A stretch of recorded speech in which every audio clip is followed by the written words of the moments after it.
James Harrell, linebacker, former Detroit Lion, will start for Tampa Bay tonight. He's had a big part in shoring up the Tampa Bay Bandit defense, which will be tested tonight. We've went to the four-man front, and that seemed to be able to stop the run better than the 34, and it's also good against the pass. We've just been coordinated together with our defensive back, maybe getting them up there a little closer to the line of scrimmage, and the defensive front has just been doing a great job, and that's been enabling me to flow good, and also the other linebackers, and we've just been making the plays, luckily. There's a lot of pressure been put on Derek Holloway. That means that you really have to carry the load for this team. Yes, it does. I haven't played well the past couple of weeks, but I look to get back on track tonight. With Anthony going down, they have been double covering me a little bit, but the pressure falls on me. But running backs, the rest of our offense, tight end has to do that job too. We will see if they will do their job for Michigan or if the Tampa Bay Bandit defense will do its job for the second week in a row and come away with another big victory. Key players tonight visiting Tampa Bay Bandits. You start with the quarterback, number 7, the 11-year veteran out of Florida, John Reeves. He's the 8th-rated passer in the Eastern Conference, 9 TD passes on the year, but he's interception prone. He's been picked off 10 times. At tight end, you have Marvin Harvey, big number 87. You'll see John Reeves celebrate, and you can see how intense a ball player he is. Marvin Harvey, second-year man from Southern Miss, caught a TD last week in New Orleans. And defensive end Mike Butler, 6-year starter for the Packers, the best pass rusher with the Bandits. For the home-standing Michigan Panthers, trying to end their 2-game losing streak, and that's unusual for this ball club. Quarterback Bobby Hebert, his second year from Northwestern Louisiana, top-rated quarterback in the Western Conference, 14 touchdown passes on the year. He's already thrown for over 2,000 yards, 2,008 to be exact. Derek Holloway is one big target. Anthony Allen will also be in the ball game to help him out because of the loss of Anthony Carter. But number 11, Bobby Hebert, the key player. David Greenwood, maybe the best athlete in the USFL, defensive back all-league last year. And, of course, Derek Holloway, second-year man from Arkansas, top receiver now for the Panthers, now that Anthony Carter has been injured, and he's not expected back in the lineup for another 6 weeks. Should be a great ball game. Both teams need it badly. Let's go to the Silverdome. Jim Simpson and Paul McGuire. Thank you, Tom. And, of course, our game tonight, Tampa Bay, very impressive against New Orleans last Monday night against the Michigan Panthers, who've impressed not anybody except with their losses. Steve Spurrier, the laid-back former Heisman Trophy winner coach of Tampa Bay, he knows he's got to win tonight. Talking to Andrew Sisson, who will be kicking off because Michigan has won the toss and will receive. And there is Jim Stanley. His team is still on top by a game over Houston and Oklahoma, whereas Tampa Bay is pursuing Birmingham, 2 games behind, and can ill afford to lead. The coach of the defending champions, Tom White, our referee tonight. The umpire's Ed Manning. The head linesman is Hayden Terry. Lawrence Hill, the line judge. William Lang, the back judge. The sides judge is Woody Spencer. And Horton Acesta is the field judge. Michigan, as we said, has won the toss and will receive. There's Andrew Sisson. And deep, Bobby Futrell is on your left, and Walter Broughton is on your right. Futrell 20, Broughton 24. Like Arizona found yesterday when they lost, it's a long way back. There's Broughton and what he has done. And, of course, he's been pressed into a lot of service now since Anthony Carter has been out for 3 weeks and is going to be out, well, for months more. But let's get this game underway. And that is Futrell at the 8. Futrell gets across the 25 to about the 28, and that is it. So out will come Bobby Hebert, number 11, the quarterback. John Williams, number 41, running back. Ken Lacey, who is going to the Chiefs in the NFL after this year, the other running back, number 28. Walter Broughton filling in for Anthony Carter, 24. Derek Holloway, the wide receiver, 29. Tight end Mike Cobb, 89. Your tackles, Chris Godfrey, 70. Tony Osmond, 75, filling in for Tom Dornbrook, who's out for the year. Tyrone McGriff, 61. Ray Penny, 74, the guards. And Wayne Radliff out of Georgia, the center. That is Holloway in motion. Hebert on a handoff and straight ahead with Kirschbaum making the stop of John Williams. Now let us take a look at the defense. Mike Butler, 77. Walter Carter, 75. Fred Dortmund, 68. Mike Clark, 79. They started this 4-man front last week against New Orleans. It was highly successful. They went out of the odd man front. James Harrell, number 50, who played for the Lions right here in the Silverdome until this spring. One linebacker, Kirschbaum, who just made a tackle, another. Alonzo Johnson, 58. the other linebackers. Jeff George, the all-league man, 33 on the left corner. Warren Hanna, 20 on the right corner. Dwayne Anderson, 26. Zach Anderson is not starting tonight. Tim King is at the free safety. Second down and straight ahead, and that is Lacey, and Lacey gets across the 40-yard line and has the first down. Alonzo Johnson, number 58, getting up after the stop, along with number 50, James Harrell. This man has got to have a good game because they're booing him out of town. That's Ken Lacey, but he gets an excellent block by Ray Penny, the guard pulling. That's the first play they ran, Jim. Michigan, they ran straight ahead blocking, one-on-one. This time they trapped with the guard, Ray Penny, and this is one thing this team likes to do, and they also like to run play-action passes on first down. It is first down from the 40. Hebert hands off. Lacey with the football and falls down, but nobody's touched him. Now they touch him for a loss of half a yard. Now the booing is for Lacey, and there's some signs around here about Lacey, one of which has been removed. Before we came on the air, we advised our production crew that down to our left, there was a sign that said, Ken who? Meaning Ken Lacey, you're going to the NFL. Someone has removed that sign. Jim, just take a look at Lacey here. Now, this is a draw up the middle. Radliff gets a block at the center. There's Penny getting his block. McGriff, 61, getting his block. Now, Lacey moves the outside. He tripped over his own feet. Second down 10 from the 40 with Holloway in motion. Hebert back for his first pass. Fires, has his man. Kirschbaum makes the stop of Mike Cobb, the tight end. And Cobb has now caught a pass in 29 straight games. In other words, every game where Michigan has gone to war, Cobb has been a tight end and has caught a pass. And that takes the streak to 29. And it's about a half a yard short of a first down. And when you see Bobby Hebert come out and throw the ball that well on his first play, you don't want to let him get hot against you because, as we know, he's, second in the league, I guess, now in throwing. He is an excellent quarterback. He's got a strong arm. That time he fired the ball between two linebackers to Cobb and almost picked up the first down. Now Eccles checks in as a second tight end on third down and short yardage. And here is the ball handed off to Eccles, trying to get the first down, and he's not going to get it. They tried a tight end reverse instead of going straight ahead, where they've been picking up bundles of yardage, but they were stacked in there on third and short, so they tried to go the other way, and Eccles never got outside. It's fourth down, and David Greenwood comes on to kick the ball away. I really don't like to second guess a coach, but you've got third and a half a yard. Why do you fool around with a play that's going to get you in nothing but trouble? A reverse that takes you 8 to 10 yards behind the line of scrimmage. The play was played extremely well. Tim King, number 38, makes the tackle, and it takes you out of field. All you got to do is straight ahead with Hebert. Greenwood to kick the ball away to Alvin Bailey, who hasn't fair caught a ball all year. And he's not going to fair catch this one at the 21, and it's hit by Clarence Chapman immediately. So the ball will be spotted at the 21-yard line. First possession by Michigan. They come up with nothing. That is Anderson carrying the ball out near the 25-yard line. Gary's number is 43. He's got a lacerated right hand. Greg Boone, who went for 108 yards against the audience last Monday, number 21. Trevelyan with 41 catches, their leader, 84. Gillespie, very dangerous, the fastest man on the squad, 89. Their tight end is Marvin Harvey, who's caught 26 balls. Dan Fike at left tackle.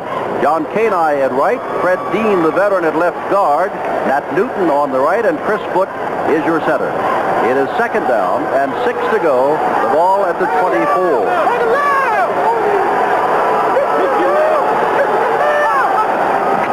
Reeves on the handoff to Boone, and Boone is dragged down from behind by David Tipton, the nose tackle. All right, John Batizak starting tonight at the left end, 76. Tipton who made the tackle, 65. Larry Bethea, 79, the corner cowboy. Your linebackers, there are four of them. Kyle Borland, 52. Ray Bentley, 50. Robert Pennywell, 59. John Corker, 57. Corker is the story to be talked about. Clarence Chapman on the left side at the corner, 22. Oliver Davis on the right side, 21. Your safeties, Greenwood, 31, and Osborne, 23. And here's Reeves back for his first throw, as his man out there wide open, Marvin Harvey, the tight end, and Harvey steps out of bounds for the first down at the 34-yard line. They run the big tight end underneath the linebackers, and all he had to pick up was 6 yards. And you're going to see Marvin Harvey. He'll come across your screen from left to right. You see the big man right there. Now he goes out of your screen. Reeves sees him. Look at, he's in front of the linebackers and also in front of Chapman, number 22, the corner. But he picked up enough for the first down. That's a good call. Safe play. 9 minutes, 25 seconds to go, first quarter, no score. Reeves to throw. The blitz is on, gets the ball away, and had to throw it in a hurry. Intended for Trevelyan, but they really leveled Reeves. There was a strong safety blitz led by Greenwood. Parker was there also, but they brought the linebacker and David Greenwood, the strong safety. And they had Eric Trevelyan one-on-one on Clarence Chapman, number 22, and Trevelyan had him beat. Had Reeves had the time to throw the ball, could have been a touchdown. No score, ball second down at the 34. Good crowd at the Silverdome tonight on a rainy, cold night with the Detroit Tigers in town, but delayed because of bad weather. That may be rained out. Second down, Reeves out here to Trevelyan. And I tell you what, Clarence Chapman was playing 10 yards off, but by the time the ball got to Trevelyan, so did Chapman, and it's a gain only of a couple of yards. This is an excellent play by Clarence Chapman. Now, you're right, the corner was playing off Eric Trevelyan, and you better play off about 10 yards. But watch how fast Clarence Chapman, number 22, closes on E.T. Now, there's Trevelyan, 84. Here comes the ball. You're going to see Clarence right now, and he positions himself, Jim, gets himself in a football stance where he can make the tackle, not get juked. Third down, and about 7 to go. Last time they went to the tight end. This time they go to the tight end again. First down, Marvin Harvey between Pennywell and Chapman. Osborne came over to make the stop, but Pennywell was on him. So was Chapman, and Reeves laid it right on the money at the 31-yard line. You see this play last week against New Orleans, Jim? Same thing. Watch it. Marvin Harvey goes right down the middle of the field. He runs between the two linebackers. Now here comes Chapman over to try to catch him. Osborne, number 23, the free safety, never got there, and it's right down the seam. We saw that for a touchdown, and one that Marvin Harvey almost had last week for another touchdown, but dropped the ball. And now you see this for 32 yards down to the 31-yard line of Michigan. And Tampa Bay is picking up where it left off last week, looking very good. Reeves comes to the line of scrimmage and says, I want timeout. So time has been called. 7:56 to go in the first quarter. No score.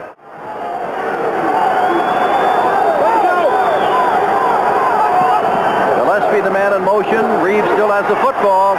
Looking, delivering. And what a catch by Trevelyan. Double teamed. He picks up the first down inside the 15-yard line. Davis and Osborne both were there, but Trevelyan makes his 42nd catch of the year. Jim, you talk about the catch, but watch where this ball is thrown to. Now, you're going to see Oliver Davis come across with Gillespie, then he picks up Trevelyan. Trevelyan moves to the outside. Look where the ball's thrown. To the outside, over the shoulder. Davis doesn't have a chance, and neither does Osborne, to get to the football. That was a perfect pass. Reeves now 4 of 5 for 62 yards. For the first time tonight, puts both wide receivers to the left. He's got 3 wide receivers in there as Morgan is checked in. He caught a touchdown last Monday night. Reeves looking, has a man, and there's a touchdown. That is Harvey, the tight end. And Michigan starts off looking like they have for the last 2 weeks, and Tampa Bay starts off like they looked last Monday night. Jim, whether they messed up in the coverage or not, I don't know, but you've got Kyle Borland, number 52, a linebacker. Watch this, covering Marvin Harvey one-on-one. Can't play that man one-on-one with a linebacker. There's not a safety back there. Eventually, Osborne gets over there, number 23, but that's after Kyle Borland has been beaten. You can't play Harvey with a linebacker, I'll tell you now. 80-yard drive, and here's Zenon Andrushishin to add the extra point if he can. Gillespie to hold. And it is a 7-0 ball game as Harvey has made his 4th touchdown catch of the year, and Tampa Bay breaks out on top. One of the better-looking ball clubs in recent weeks. Reeves to Harvey for the score. It's 7-0. Now, for those of you playing the Watch and Win contest, our code word for the month of April is handoff. Handoff. Those of you who don't know what we're talking about, watch ESPN and see how you can enter this contest. There's a car a month, plus a lot of other prizes given away. Andrushishin to kick off. And Futrell and Broughton are deep. And this will be Futrell for the second time, and for the second time from the 8-yard line. This time he gets back to about the 25, and that is all. All right, Jim, we're gonna see what happens on this play. Now, Kyle Borland, if he forces Harvey to take an inside release, he would have had some help on the inside. But he let Harvey get to his outside where there was no help, and he beat him for the touchdown. And I don't know about how many linebackers in this league are going to cover Marvin Harvey one-on-one. Well, he's caught that 12-yard pass to cap the 80-yard drive. They ate 3 minutes off the clock. Michigan, which has its attendance of 20,000 per game, up over last year's attendance, having fallen on rough times, although they still lead their division.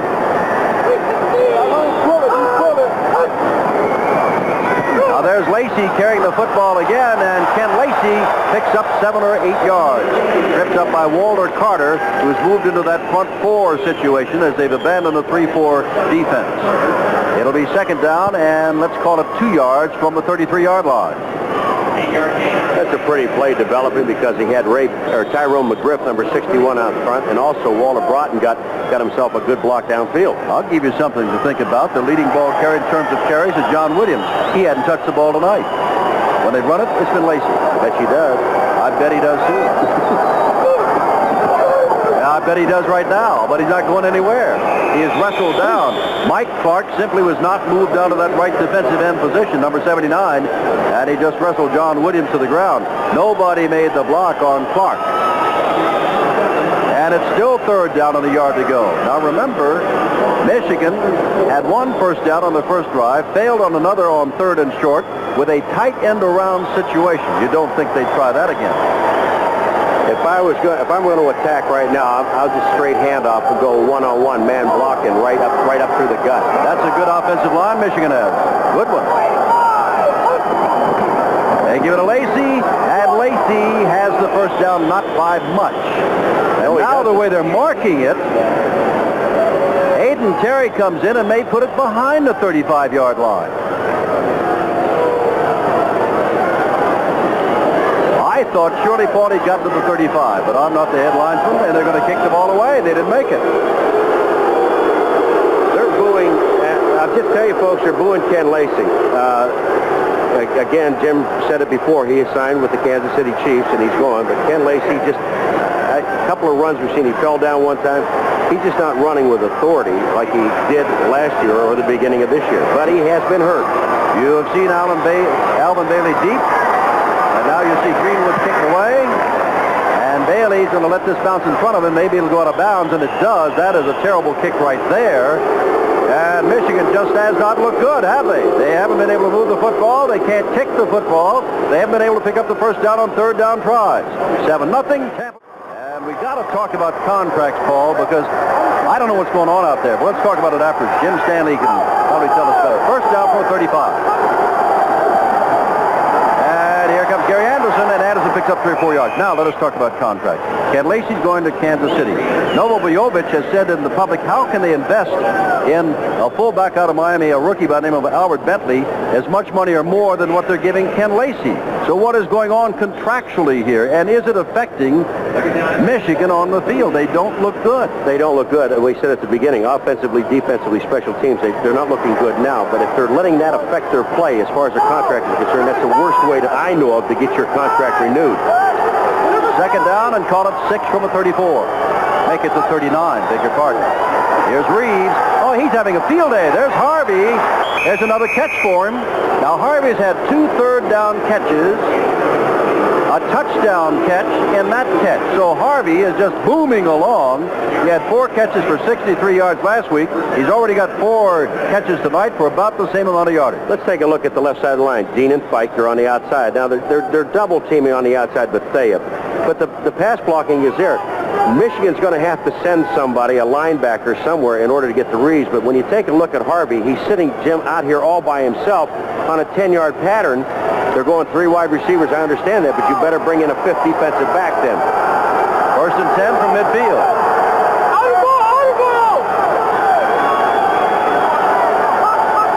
Running out of time, but Reeves gets the play off. He's being blitzed by Corker. And Corker gets the job done with Greenwood for the second time tonight. They send the outside linebacker as well as a strong safety. And Corker, who only has 2.5 this year as compared to 28 last year, said, I got at least a half another. You could hear Pennywell saying all the way up here, number 59, audible, audible. And as soon as that happened, watch Corker come in from the right side of your screen. Reeves just rolls right back into David Greenwood. There's just no place to go. David, they're not even going to give David a half a sack on this. That's just a full sack by John Corker. And Corker's been talking in the papers. If they use my statistics in sacks this year compared to last year about a contract, they're up a 3. So it's all throughout the team that we read in the paper. Second down, 23. Everybody's coming again, and Anderson's looking for room to run and just gets a couple of yards back to the 40. It'll be third down and 20 to go. Jim, let me just say one thing about the contractual problems that they're having. The worst thing that you can do is talk to the press and the media about your contract, about how mad you are. Because I have never heard in the history, and I've been around the professional football for 25 years, I've never heard of a writer or a broadcaster get anybody a raise or sign a contract for a player. And why? They keep their mouths shut and just go in and negotiate and get things done. Well, why we bring it up is not grumbling we hear from Jim Stanley or from the troops, but what we read in the newspaper. Exactly. Third and 20. Anderson in motion. Reeves with a deep drop this time. And there's Harvey again, and Harvey's not going to get the first down, but it's his fifth catch. Rolled out of bounds by Coakley. Jim, on this one, we're going to take a look at Marvin Harvey all the way. Now, here's what happens. You're going to see Corker. He's going to let him go. He's released him to the other side. It's third and 20-some yards. They're going to give you the 10-yard pattern. Now, watch the people close. Here they come. There's Coakley. He's there. They make the stop, save the first down. That's all he really wanted to do and get the ball back. And position with his first punt. They've got two men back. Futrell and Broughton, and this may not make it to the end zone. They're trying to get it. Oh, he kicked it into the end zone. That was Wayne Anderson, the strong safety, trying to do it. It'll come out to the 20.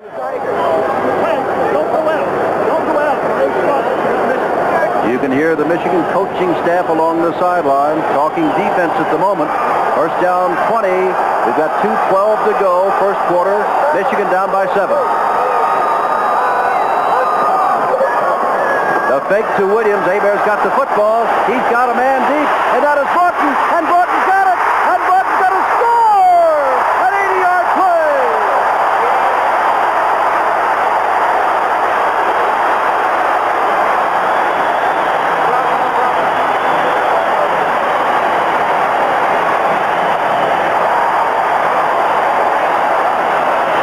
Jim, I said that Michigan likes to run a play-action pass on first down. This comes off of all of their running plays. They have different play-action passes. Broughton just came over and went down.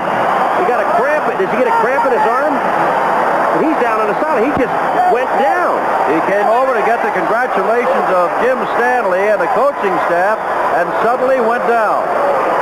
He's holding his arm. Did somebody high-five him or whatever? I'm not trying to be funny, but all of a sudden he just went down. Well, here's Bujovich with Taylor to hold. And there is a 7-7 tie, and the Panthers have their fans back. Broughton is talking and taking his helmet off, as you can see, but what it is, we'll have to check on. He's in a lot of pain, Jim. You can see his face. And they've already lost Anthony Carter. Well, he was not touched, so no one hit him. I said on first down they're going to run play-action pass, and all their play-action pass comes on. They come off a running play. Now watch Hebert. He's going to fake right here to Williams. Then he rolls out. And Broughton goes right down the middle, and Jeff George, number 33, and just outruns. And watch where this ball is, though. Never breaks a stride, Jim. Over the shoulder, great catch. And from here on out, nothing happens. Now, he's not touched. Into the end zone. I hope he don't do it on this. Doesn't look like he did it there, but it's Hebert to Broughton, filling in for Anthony Carter. And an 80-yard, the longest touchdown pass of the year, and now Broughton looks like he's okay. They're looking at that right arm. Oh. They're looking at his arm, Jim. Could that be from spiking the ball? If it is, I'd fine him.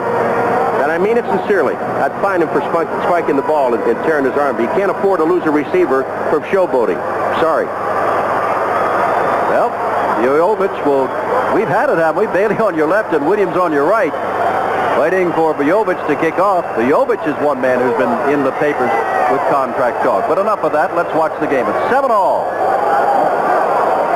Hit a good one. This is Bailey at the 3. Oh, almost took his head off at the 15. That was Mike Edwards, number 53, almost taking the head of Alvin Bailey off. All right, let's take a look at Hebert now. Play action pass, fakes to Williams, number 40. Now watch him set up. He sees Broughton. He steps into just an excellent throw. The follow through. Now watch Hebert. Bobby knows he's got a touchdown.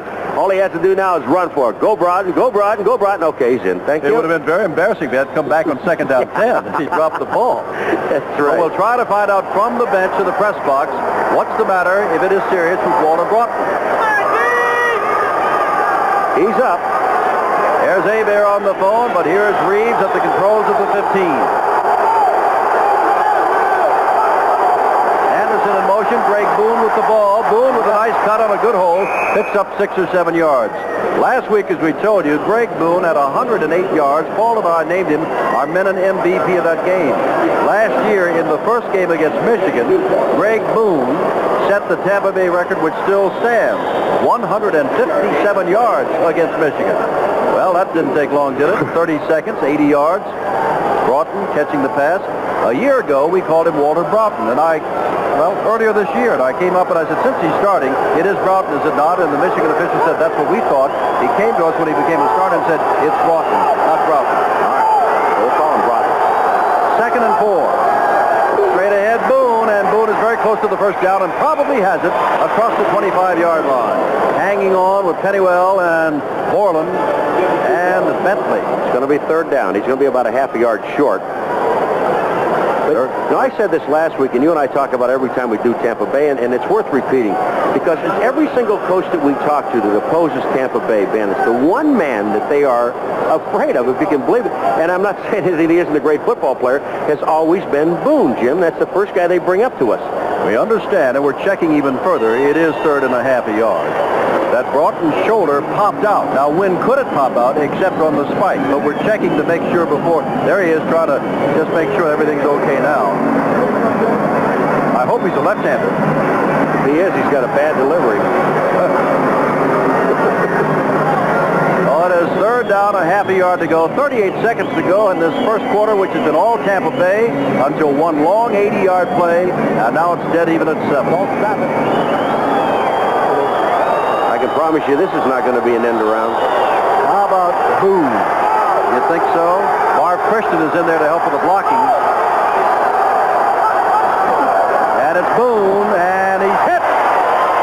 Bentley hits him, and he falls forward, and where he is, where they're marking it now, Paul, I think he's got it. He's got it where he fell forward. That's Boone. He picked it up. He was stopped right in the hole.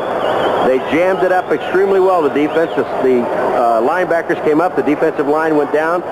But that last little effort of Boone's picks up the first down. Well, they're not going to get another playoff in this first quarter. They're winding down to 3, and they'll wait to change ends of the field as they come out. The first quarter has ended. Tampa Bay went out to a 7-0 lead, and Hebert and Broughton brought them back. So Spurrier on the right, the coach of Tampa Bay, Stanley on the left of Michigan. They've got no idea, nor do we, who's going to win this. We begin the second quarter of a tie ball game. Walter Broughton threw his shoulder out in a series of high fives, and we'll comment on that in a moment, but it's first down from the 25 for Reeves and company. Reeves still with the football. Oh, there's Anderson, and Anderson is out across the 30 to about the 34.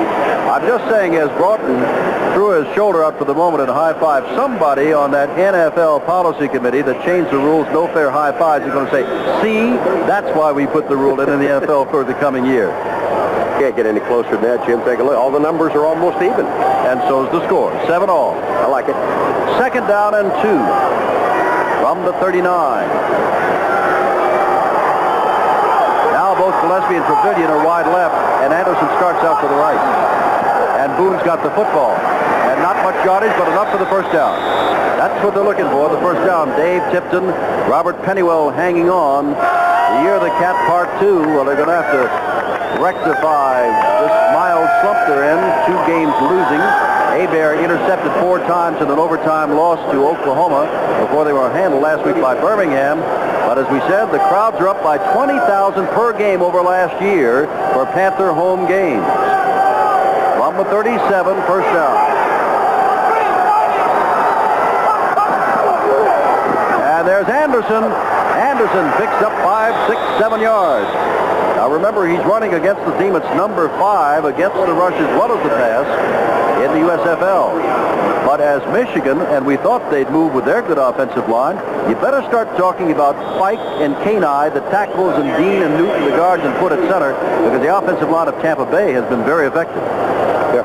You see, you have over there, you have Jordan and Peace, the 2 backup quarterbacks for Tampa Bay. Now they're standing in front of Spurrier, shielding him so Michigan can't pick up the signals that he's sending in the reads. Complicated, isn't it? I got that. Second down. I can watch him. I can watch him.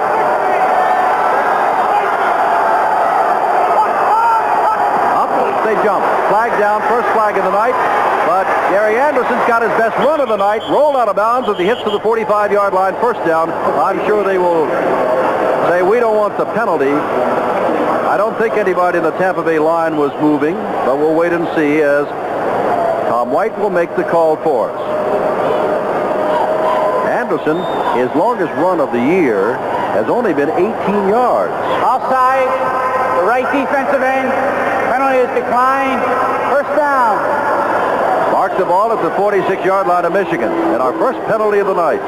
Right defensive end is John Corker. He's a linebacker being down, and he doesn't get back. But just take a look at it. Now, once you're offside, you still have to go through with the play. That's Fike, number 73, blocking on Corker. He does the job because it gets Anderson to the outside. And also, Boone comes in and picks up the rest of Corker. Anderson picks up the first down.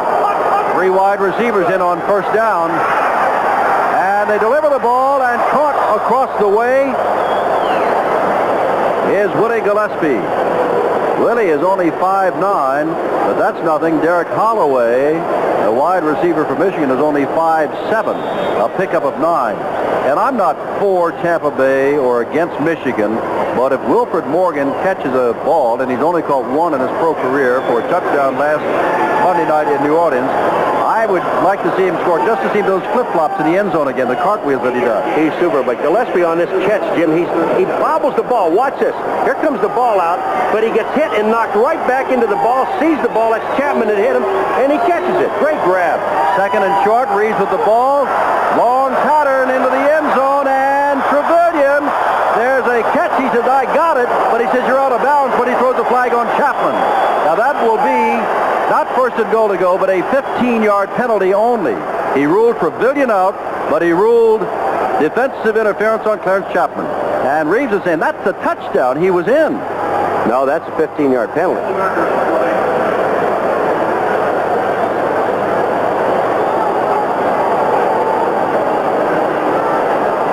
They'll discuss it.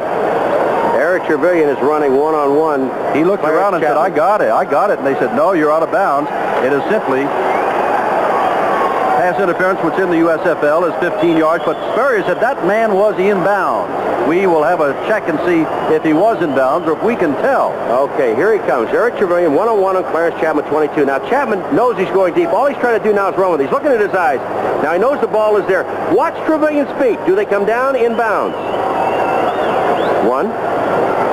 It looks like I can't. Well, no. Maybe a heel or something done. I can't tell. His left foot does not come down in bounds. His right foot does. Here's the better angle of it now. He has possession of the ball there. Here's the right foot. Now watch the left foot. It's out of bounds. Excellent call by the official. He was out of bounds. Did not keep both feet in bounds. And Chapman did interfere. Reeves is now 9 of 10 for 113 yards. It's a 7-all ball game. Spurrier's team has the ball first and 10 just inside the 22-yard line. Interference called on Clarence Chapman. Trevelyan left and Gillespie to the right. And Anderson with the football, and he is dragged down as Padgett makes the stop from behind number 99 along with Allen Hughes, number 98.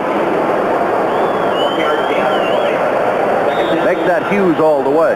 That's amazing. Last week, Gary Anderson carried the ball the first 2 series of downs and fumbled. He fumbled 2 or 3 times in the game. First 2 times he carried the ball. Then he cuts his hand and comes back with 9 stitches in his hand, and they're giving him the ball, and he's not about to drop any of it. It's amazing. I guess you have to cut your hand to hold on to the ball. Gillespie right and Trevelyan left. Second down, 9. We're going to get somebody on the tight end. As Reeves is up for grabs, and Wilfred Morgan makes a good defensive play. Greenwood was waiting for the ball to come to him. Morgan got a hand out. Of course he wanted to catch it, but he deflected away from Greenwood. You know, Bentley makes a mistake, and when he sees it in the film, he's going to shoot himself. Number 50, Bentley, is waiting for the ball to come down instead of going at it and attacking the football. Now watch. Watch Greenwood, too. Now look at Bentley. He's kind of waiting for the ball. Instead of going right after the ball, he waited back there to see the tip. Well, as a former linebacker, you never did that, huh? Went right after it. Sacrifice your body. That's right. 3rd down and 9 to go. I'm not talking about my body. I'm talking about his body. 7 all.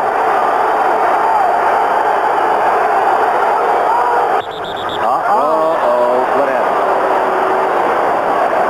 Not one flag. Everybody threw one.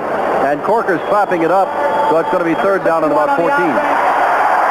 That's not Newton, the big right guard.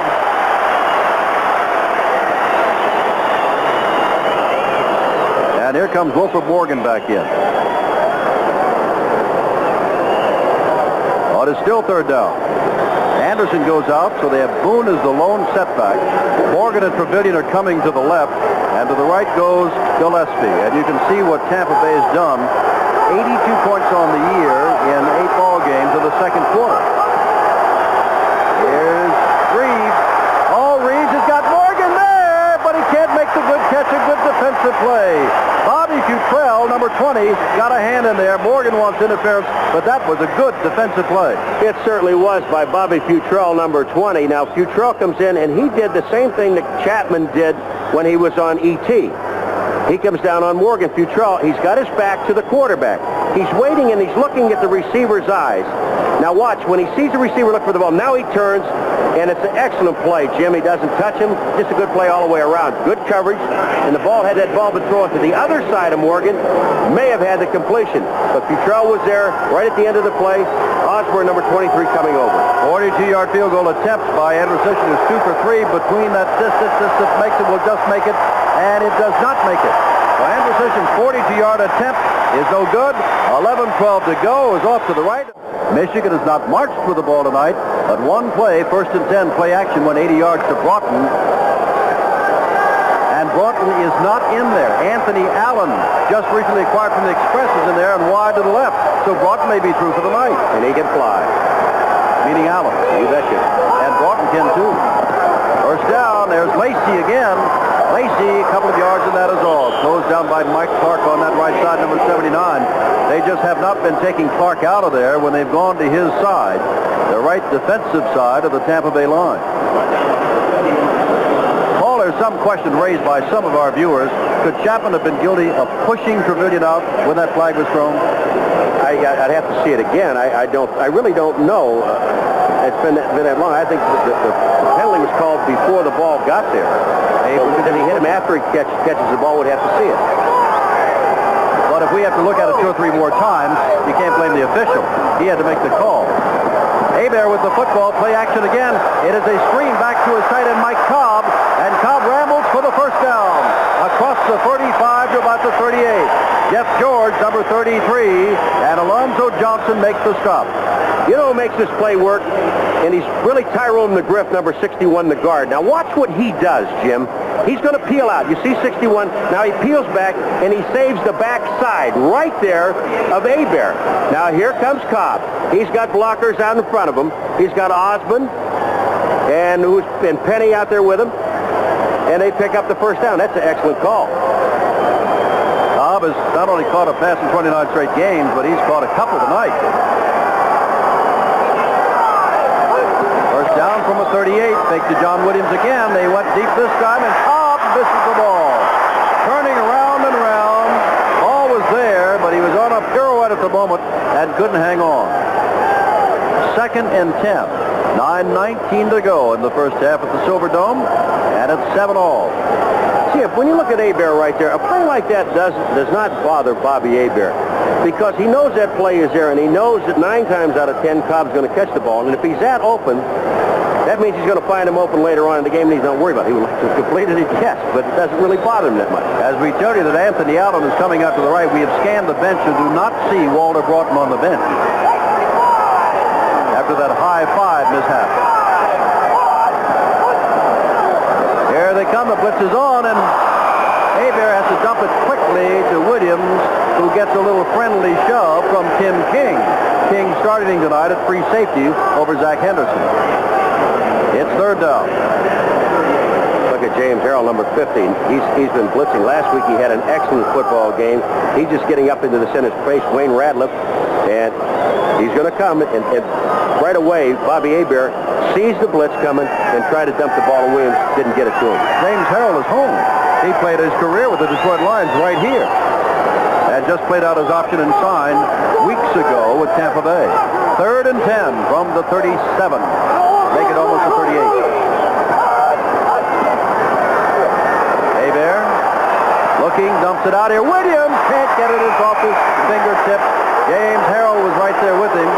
And Williams wants a little pushing, shoving call, but none is made. Hebert is after one of the officials. You're right, Bobby, because I'll tell you right now, James Harrell just is all over Williams. He is all over, and you can't, first of all, you can't make contact after 5 yards down the field. Am I correct on that? That's I think right. I am. Okay, let's watch it, folks. How's this grab here? Now watch. He's over 5 yards right there. Again, right there. He touches him. You can't do that, folks, and there's officials standing there. That's what Hebert said. Greenwood kicks it to Bailey. Bailey catches it over his head inside the 15, and here comes Bailey back to about the 25-yard line. 9 minutes to go. What a ball game we have at the Silverdome. It is all tied up. We're looking forward to the game between Boston and Washington tomorrow night, 7:50 Eastern time right here. The Michigan Panthers in a 7-7 ball game. Tampa Bay's got the ball, first down from the 25.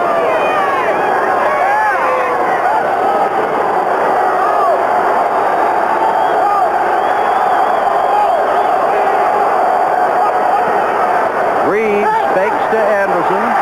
Reeves has his tight end Harvey for another first down. Marvin Harvey is having an outstanding night. Jimmy's having an outstanding night because they're trying to cover Marvin Harvey with a linebacker. It can't be done, folks. And I'll tell you right now, Marvin Harvey is too good at tight end. Here comes Reeves. Play action pass to Anderson. Now you're going to see Marvin Harvey on the outside. Watch who's covering him. There's a linebacker. And number 50 is Bentley. From the 41-yard line, Harvey has caught 6 balls for 92 yards already. There's Anderson. Oh, nowhere to go. Allen Hughes and company get him in the backfield. Tell you what, Paul, the amazing thing to me, and I indicated it moments ago, Anderson, who in my opinion is a great back, his longest carry from scrimmage this year has been 18 yards, and his longest play this year has been at the other end of a catch of a pass for 34 yards. And we can see that Chris Foote is having problems with a foot or an ankle, or he's going to try to get it off. That would bring in Lee North. Chuck Pipcock was the starting center this year. He went down in the very first game. Lee North, a rookie, just been acquired, and he was rushed into start. When Foote became available, he started ahead of North, and I think we'll see North again, and Foote will be back very shortly, I'm sure. Once they get off, they start trotting, they start picking up a little momentum. That's a great sign. You know the guy who's going to come back. Foote's a good football player, and they're going to have him back in the game. But they have to go out when they get injured like that, and there is that time, they have to go out for at least one play. That is Lee North, the center.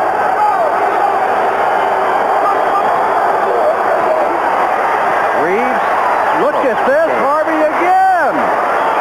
He's got about 100 yards now in 7 catches. They are just not covering that tight end coming off the line of scrimmage, whether he goes deep, slant pattern, or the sideline. 103 yards now in 7 catches. And there's still 7:44 to go in the second quarter. Take a look at Harvey now. They're just running him outside, inside, underneath. Now that time David Greenwood, number 31, looked like he was supposed to be on him. Oliver Davis, 21, finally comes up and makes the tackle. We've got third and about a half yard.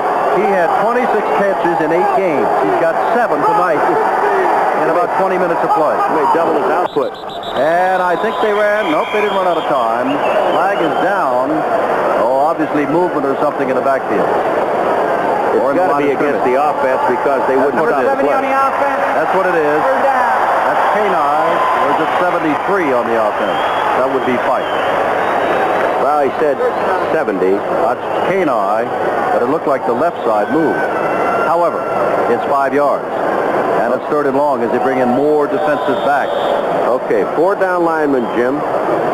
We've got 5 defensive backs. What do you think, Marvin Harvey? Why not? I mean, it's just a catching game between the two of them. I don't see why they shouldn't do that. But, you know, the other man you can't forget in this game, and that's Boone coming out of that backfield. They like to throw the ball to him also. 3rd down and 6 to go from the 46. Reeves, the fake to Boone. Reeves has got the time, and nobody's there. Everybody was jammed up. Pavilion and Harvey were actually back-to-back, and they had 3 men around them just jamming them before they got past that 5-yard restraining mark. And some afterwards. Jim, I think the officials are letting them play football now, because when you bang 3 guys and jam them all in that one area and not let them out, and one of them I know was beyond the 5-yard marker. They've lost Anthony Carter. They've lost Broughton, so they put Anthony Allen, just acquired back there, return this kick of Zenon Andrusician. Andrusician. Carter's going to let it hit and go out of bounds, and it will go out of bounds at the 22-yard line. 1st down for Michigan. 7:07 to go with the Silverdome. It's a tie game. 7-7 to score. 7:07 to go in the 1st half. 1st down, 22-yard line for Michigan. And we thank the folks and the fans and the players and the coaches and officials of the Silverdome.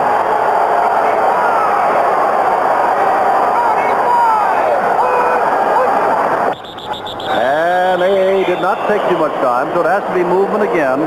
Tyrone McGriff may have been the guilty party, number 61. Ball start, number 61 on the That's what it offense. is. 1st down. 1st and 15. And move the ball back to the 17-yard line. Look at McGriff.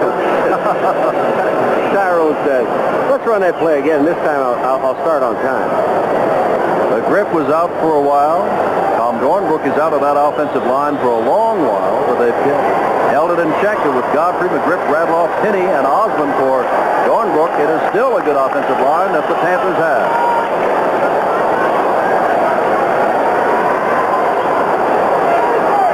Play action pass, maybe.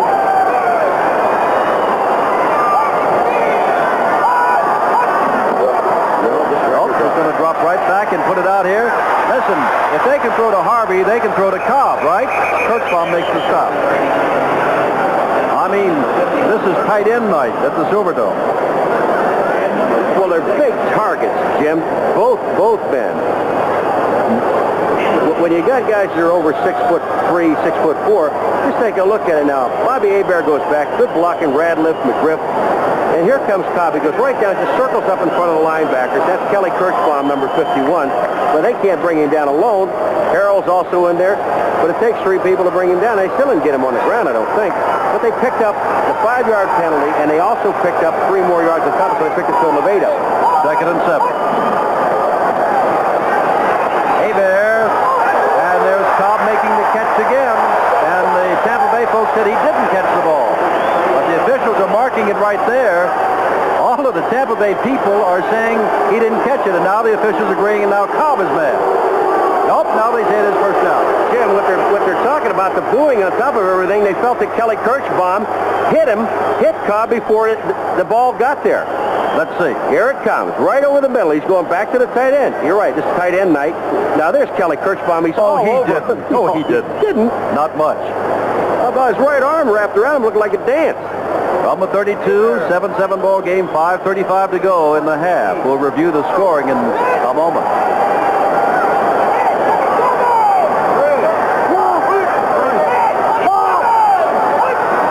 First down, John Williams with the football. Williams lost the football, and it is picked up. That is number 50, Harrell. And Harrell's got a first down inside the 20-yard line. First down on the turnover by Williams. Bobby Hebert had to make the stop of Harrell. Ball is at the 18-yard line. I was going to review the scoring. 80-yard drive by Tampa Bay, the last 12 yards on a pass to Harvey, and then the 80-yard bomb from Hebert to Broughton. But let's talk about this instead. Watch this ball. He's going to bounce right. He's just going to bounce right into Harrell's hands. Here it comes. And it flips out. Bang. Now, you got to understand something. Nobody's touched him yet. He has the right to get up and run, and that's exactly what he does. Look at Jeff George gets in and gets the block so Harrell can get back up, and then Bobby Hebert finally has to make the tackle. First down, 7-7. From the 18, Reeves with the ball. Reeves looking into the corner of the end zone. No good. Intended there for Gillespie with Davis defending. Reeves was looking, Gillespie all the way. Davis is 6'1", Gillespie is 5'9", and Davis used his height to advantage there. Plus, he stuck right with Gillespie all the way. He did, and he closed fast. Once the ball went into the air and Gillespie made his final cut, he ran almost like a post corner. And watch it, he'll hit Gillespie on the break, but Oliver Davis makes an excellent play. Just at the last second, watch the hand in. Bang. That ball hit Gillespie right in the hand. Sure did. Second down, 10. Reeves 11 of 16. Reeves, same thing again. Gillespie is there, can't get to it. Only this time you can see Greenwood was the man on him. But Reeves went right back. I wonder if Woody came back and said, hey, I can do that. Let's try that again. Well, that time they get David Greenwood, the safety, trying to cover Gillespie. That's a tough chore because Gillespie, is, as we all know, is much faster than David. But that ball was just a little bit too far wide to the outside. Had that been on target, it would have been a touchdown. Tampa Bay guilty, perhaps, unless they come up with something big here, of ruining an outstanding chance. It is third down and 10. They've missed on 2 touchdown attempts into the end zone, both for Gillespie. Watch the draw to Boone. Morgan left, Trevedian slotted left, Gillespie right. They're running out of time, but he gets the play off. Flag down, and maybe they didn't. And there's another flag. Gillespie was smothered by Chapman, but let's see what the first flag was. Reeves is clapping, but the flag went down before that. They may have run out of time. I'm not sure. It looked like 1 second on the clock to me when the ball was snapped. I think we have a holding penalty on Boone, number 21, holding Corker. Wait a minute. Illegal formation. 6 men on the line of scrimmage. They're both right. Pass interference. Number 22 on the defense. The penalty's offset. We'll replay third down. All right. Tom White gives us the information. Tell you what, I have heard only 6 men on the line of scrimmage more times in the first half of this USFL season than I have, I think, in my career of broadcasting football. The funny part about it, Jim, and I've said this in other games, that the players, when they come out, and you have the officials on either side, they are allowed to ask the official, am I on the line of scrimmage or am I not? And just check, do we have 7 people on the line of scrimmage? Third and 10 from the 17.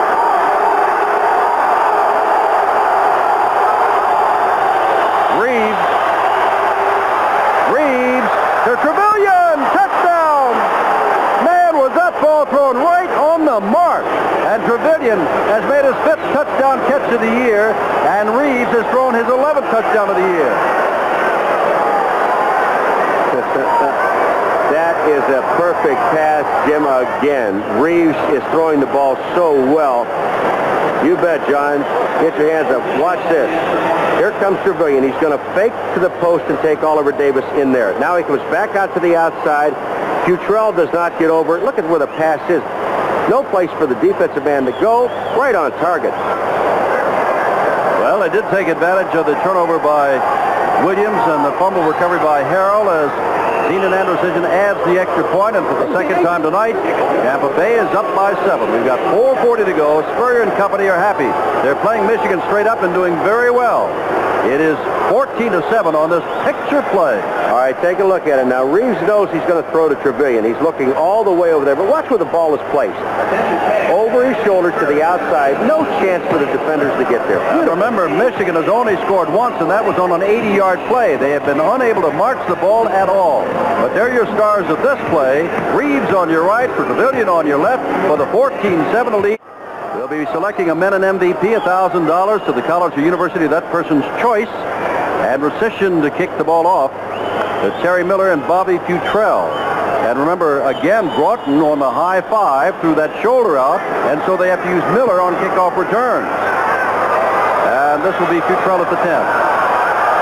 20, look out, got a lane across the 30-yard line. It's out to the 34-yard line. Okay, here's a touchdown again to E.T., Eric Trevelyan. And Reeves is looking at Trevelyan all the way. He runs him into the post, back out into a corner area, and take a look. Look where the defensive people are. But the thing about it is, watch where the ball is. And the ball is to the outside where the defenders have no chance. He's going to take Oliver Davis to the inside. Now, he's going to try to get help back in the corner by Futrell, who does not get over. Look at here, Jim, how far away he is from everybody else. And remember about John Reeves. He was benched before the Birmingham game because he wasn't playing well. I'll give you his statistics in the last 3.5 games in a moment. First down, ball on the 34. Miller is now in the backfield with Lacey, who carries the ball for a few yards. In the last 3 games before this game, Reeves has hit on 68% of his passes for 6 touchdowns and 3 interceptions. Tonight, he's thrown 2 more touchdown passes and no interceptions so far. I would say John Reeves is having one of the best spurts of his long 12-year professional career. Well, he came back this year, John, in the best shape that he ever come back in. And he did make some mistakes. The change was made for Peace. And they were 3-1 at the time, and they put Peace in and lost 2 in a row. And not too many people can understand why. There's Terry Miller carrying for the first time, not very far. When you say that the change was made for peace as the fans boo Michigan, not peace of mind or peace among the troops, but for Wayne Peace, the backup quarterback. 3 plays, 17 yards after the fumble recovery by Harrell of Williams' fumble. Trevelyan took it in 17 yards out for the touchdown. The question is, that man there thought that maybe Wayne Peace was ready to play. And John, he had like 7 or 8 interceptions at that point. And Peace just did not work out. And John's back in there doing very, very well. Third down.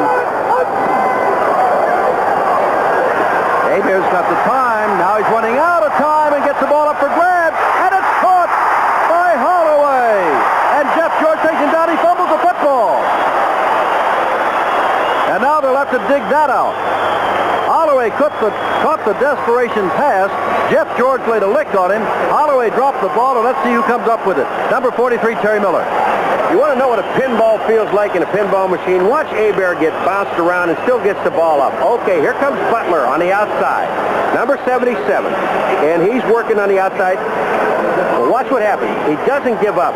Here comes Bobby Hebert, gets hit by his own man. That's Godfrey. Gets knocked back into him. Watch Hebert. Gets banged here and still gets the ball off to Derek Holloway, who makes it a great catch. Short man comes up with the ball, and they got a first down. From the 43-yard line of Tampa Bay, across the middle, a tight end again. Mike Cobb fumbles. And now they're going to say it is incomplete. Don't give him a catch. Incomplete pass. Even though getting up with it, as you can see, is Kelly Kurtzbaum, that is a fumble. And it is 2nd down and 10, and we're near the 2-minute mark in this 14-7 ball game. That's Whit Taylor signaling out to Bobby Hebert what to call on advice from Jim Stanley, the head coach. But when you're talking about Wayne Peace and John Reeves and Steve Spurrier, nobody's playing any favorites. They all went to the University of Florida. All of them quarterbacks from Florida. As Hebert, there are his numbers for the night.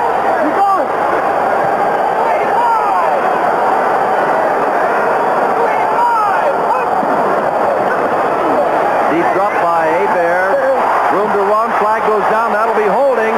Hebert puts the ball up for Cobb, and he's wrestled down by King, but it's going to be holding way back around the 50-yard line. And Ken Lacey may have been the man who did it. And if they announce number 28 holding after that apparent first down play, wait till you hear these fans. Because they are on Lacey to begin with, since he's already signed with the Kansas City Chiefs. Let's listen for the call of White, the referee. Well, let's just take a look. And here comes Mike Butler again. And he's coming back on the outside. That's Tony Osmond blocking on him. Butler puts Osmond. Osmond staying, getting in front of him. All right, there's the holding there, and it's true. It's on Ken Lacey, number 28. Let's watch what Butler does at the end. Here comes Hebert, but Butler really didn't try to hurt him. Holding. Number 28 on the offense. 2nd down. 2-minute warning. They know who 28 is, and they're booing him. 14-7 Tampa Bay. Of the 8 games played before tonight, 7 have been upsets, and this one tonight is an upset so far. Now, it is 2nd down. From the 48-yard line of Michigan, there is line of scrimmage at the 43-yard line of Tampa Bay. Well, what Abear has to do here, he's got to pick up at least half of it. Take 10 at a time.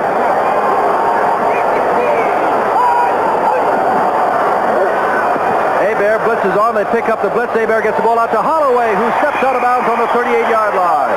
Hanna was with him, but Holloway was clear and ran the ball out of bounds. He got more than 10, Paul. It is third down and about 6. All right, he picks up 14 of it. It's a good call. Here comes Holloway in motion. Now watch what Derek does. Derek's going to go down, take his man towards the middle, and break it back to the outside. There's nobody there. He's not going for the whole 20 yards. He's just going to take part of it. That's Warren Hanna, number 20, trying to cover him. It's a good call, Jim, for that play to pick up like 15 out of the 20. Walter Broughton is back in the ball game. He's come back to the bench. He's in the ball game. He had that shoulder injury.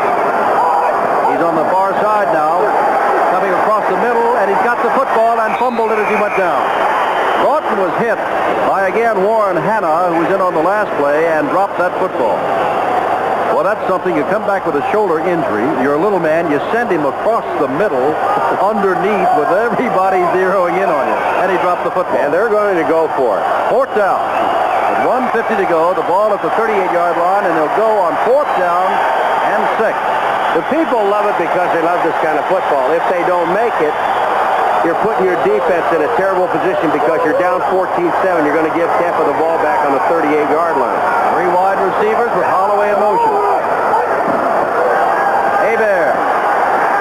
He's got to go and does go deep into the fine play made by Jeff George, intended for Anthony Allen. And it's fourth down, and it does not work, and it's first down Tampa Bay, owning a 14-7 lead, and Jim Stanley's troops go away, and Tampa Bay gets the ball again. Jim, the ball was thrown to Anthony Allen, and the ball was thrown a little bit short. What Anthony Allen did not do is come back to the ball. He didn't come back far enough. You would know to do that even though he just joined the team this week from the Express. You might not know the route, but you know if you're in that trouble, you do come back to the ball. Back to the quarterback, exactly. First down.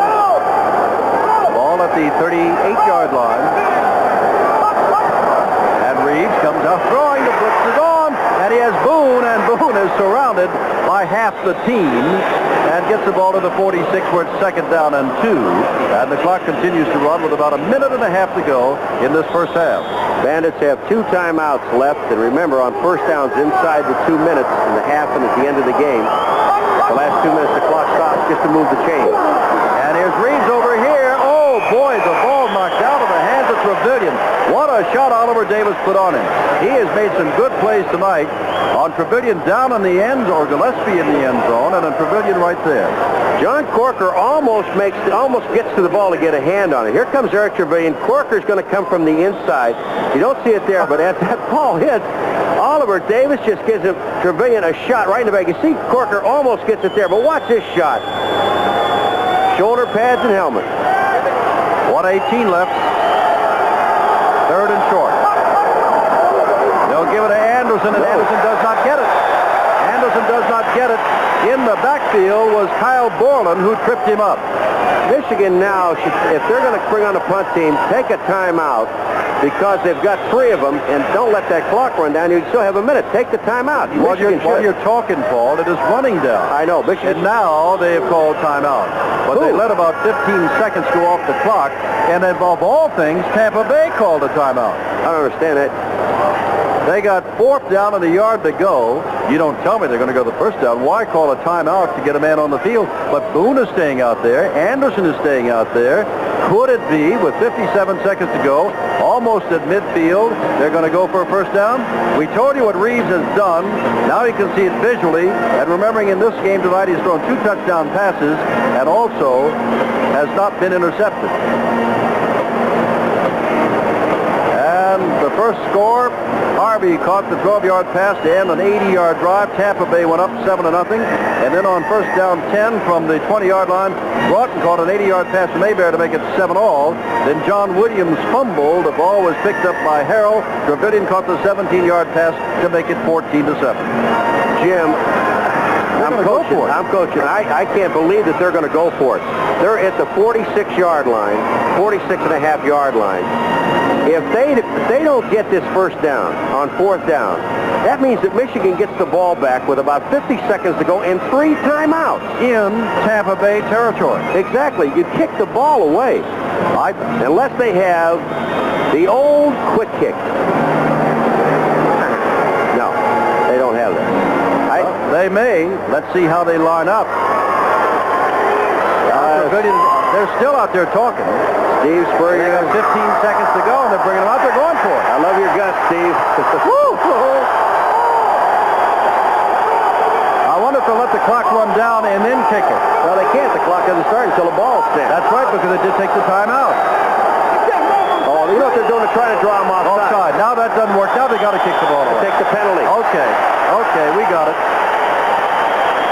That is a plot, and you will see Andrusician coming out in a hurry, I'm sure, number 9. And here he comes. If you're gonna, I just couldn't believe that Steve Spurrier would do that. I couldn't either. Jim, the other thing is you don't take it. You take a timeout to let the team get themselves all together. If you're going to go for it on a long count like that, you go right to the line of scrimmage. You don't let the defense start thinking about what's happening. Well, Broughton is back in the ball game, and that's Allen back in his place along with Dutrell to receive the kick of Andrusician with 57 seconds left in the half. The last time they went after the kicker, Andrusician, this time they're going to go for the block. Block for the return. Oh, that's a good kick. That's a good kick. Dutrell's going to take it inside the 10 and step out of bounds up the 17-yard line. Well, it'll be first and 10. A 49-yard punt, an 8-yard return, 48 seconds left, and Michigan's got the football first and 10. The man that does both, field goals and punts, Zanin Andrusician. Now just take a look at watch the concentration. The drop of the ball, his head down, that toe it's bent, the toe is bent, but it comes up. He gets perfect height, and what the best part about this whole punt, Jim, is he forced Dutrell against the sideline where he had no running room. Nobody can talk about a punter except the punter. Joe Cripps leads the league. Another good day over the weekend, 938 yards. Jordan is about 250 yards behind him. But Stout had all the headlines yesterday with 5 touchdown passes against Oklahoma. First down. And here's Hebert. Puts it out here. And it is caught by Lacey, and down he goes, shy of the first down. And they've called timeout with 38 seconds to go. Jim Stanley's group is down by 7. And here's a funny thing. If this should hold up, not funny, but an unusual statistic, going back into last year, if this should hold up, this will be the 11th consecutive game that Tampa Bay has gone to the dressing room leading at the half. How about that? They haven't won them all, but they've won and done a very good job in the first half for 11 games. That tells me, the one thing that's telling me, we were talking about at the beginning of this show, the thing about Tampa Bay that's changed around, we know they can score. They have the firepower. They got the Eric Trevelyan's and the Gillespies and all the people, and Gary Anderson people. Their question has been defense, Jim. They were not able to really stop anybody. They really had to outscore people by big numbers, 35-30, that kind of a thing. All of a sudden, this man here, they've changed their defense quite a bit. They've gone to 4 down linemen, and it's worked for them. Their defense has come on strong, and when your defense plays well, it automatically makes your offense play well. Remember, they lead 14-7, but they also missed a 42-yard field goal early in this half. Leading passes, Bobby Hebert of Michigan, is ranked second only to Fusina, Philadelphia. By the way, when we gave you the runners and the passers, they are up to date through all of the games of Friday, Saturday, and yesterday. 38 seconds to go. And Michigan, with a 2-game losing streak and down 14-7, they haven't marched the football once. They've had an 80-yard scoring play, but that's been their offense.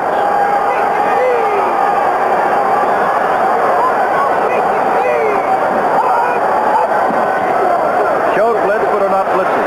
Hebert puts it out here and has Terry Miller, and Miller's not going to get out of bounds. Miller's not going to get out of bounds. But the clock will stop to move the chains. Now you put him right at the line of scrimmage. 31 seconds to go. Gus Gordon put him down. Now they will not start that clock until Tom White winds it after everybody's ready. Holloway getting set. White looking, and now starts the clock.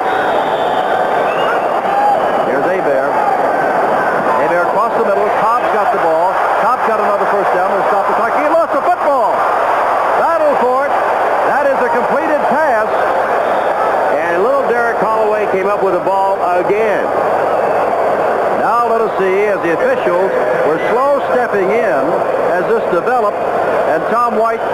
give us something different. It's first down because that's what it was.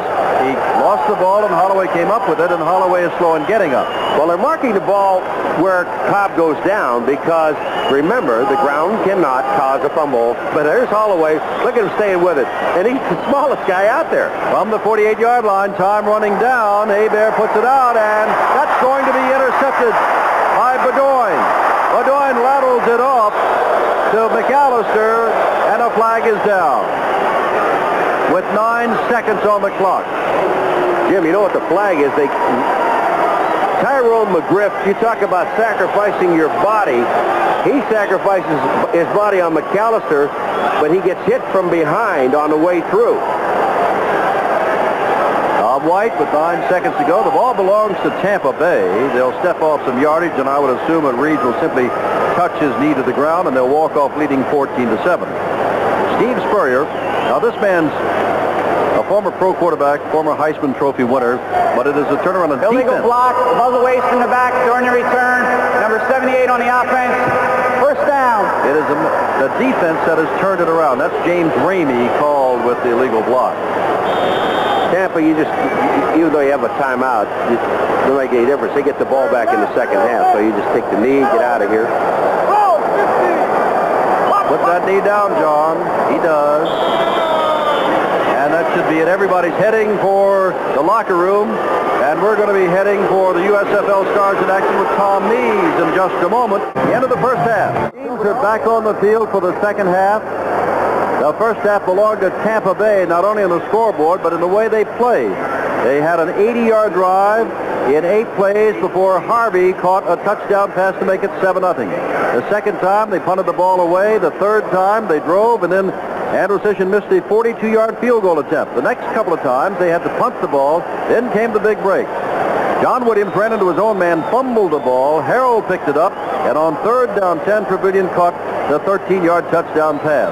And then, of course, Reeves put his knee down at the 29 to run it out, and that's what happened to Tampa Bay in their half of the game. All right, Jim, on the other side, Michigan. Take a look at the possessions. Punt, touchdown, punt, fumble, loss of possessions on a 4th down situation, interception. Now, Jim, it looks like, and I hope that I'm wrong and it comes back out in the second half, but Michigan, they're just going through the motions. Jim, it may come down to that contractual thing that we've been reading about. That's what I'm telling you, because Vojovich has gone away. How can they sign a Bentley, et cetera, and not give the other man?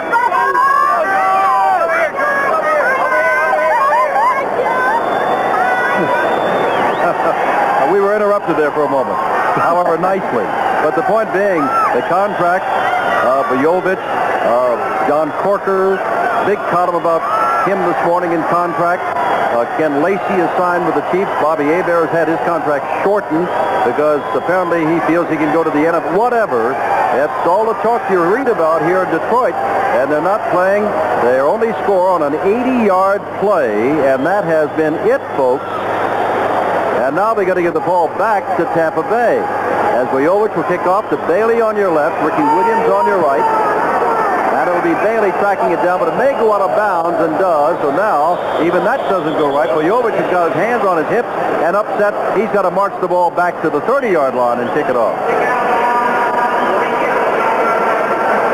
Jim, the other thing about this game, now the opportunities that Tampa Bay has had, Michigan, as I said before, maybe just going through the motions. I mean, it's tough down there. There is some hard hitting. But they're only down by 7 points. And this is a good football team. If they get their heads on straight in the second half, they can come back and win this game. Well, they won their first 6 in a row before the overtime loss to Oklahoma when Hebert threw 4 interceptions. Then Birmingham stuck it to them last time out, and things don't get any easier. They've got to go to New Jersey next week, and wait till they get a load of Houston up here in 2 weeks. In Tampa Bay, well, they're farther down. At least Michigan is leading their division. They've been a flat-out tie if they lose tonight. But Tampa Bay's got to win to stay competitive. Vojovich, good foot in this ball. From the 30-yard line, he drives Bailey back to the 5. Knocked out of bounds as he gets near the 30-yard line. That'll be 1st and 10 from there. Reeves, Anderson, and Boone come out with the wide receivers Trevilian and Gillespie. Your tight end Harvey, Mike and Kenai. The tackles, Dean and Newton, the guards. And we'll check to see if it is foot. It is foot at center. Here's Vito McKeever. Now, he's the outside man. Watch what he does. He breaks down. He sees the runner coming at him. Now, look what he makes the play. That is, he'll give the 5 yards, retreat a little bit, Jim, just to make sure that Bailey doesn't get to the outside and scores. Good play by Vito McKeever, who also went to Florida. As did Spurrier, Reeves, and Pete. And others. Reeves thrown on first down. And looky here, he's got his man Anderson out of the backfield, out to the 34-yard line, a pickup of 5, second down and 5. Manizak, Tipton, and Bethea, the front three. Borland, Bentley, Pennywell, Corker, the linebackers, Chapman and Davis, the corners. Greenwood and Osborne, the safeties. And remember, the free safety starter, John Arnaud, was traded away to the Blitz for their rights to Albert Bentley, the fullback out of Miami, whom the Panthers signed, and that's one of the reasons why some of the Panthers are complaining. They gave him as much as they'd offered Lacey to stay when Lacey defected to go on to the Chiefs, and Bentley hasn't played it down to pro football yet.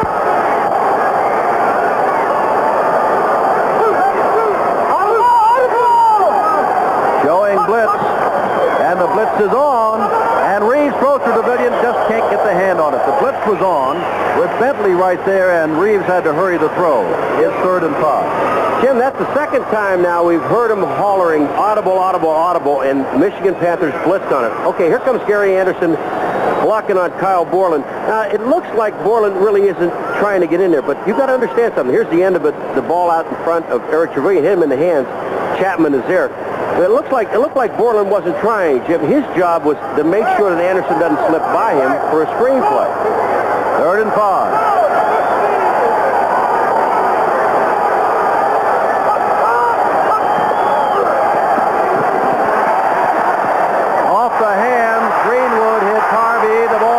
Out of the air by Oliver Davis, and there's the big turnaround, the first turnaround,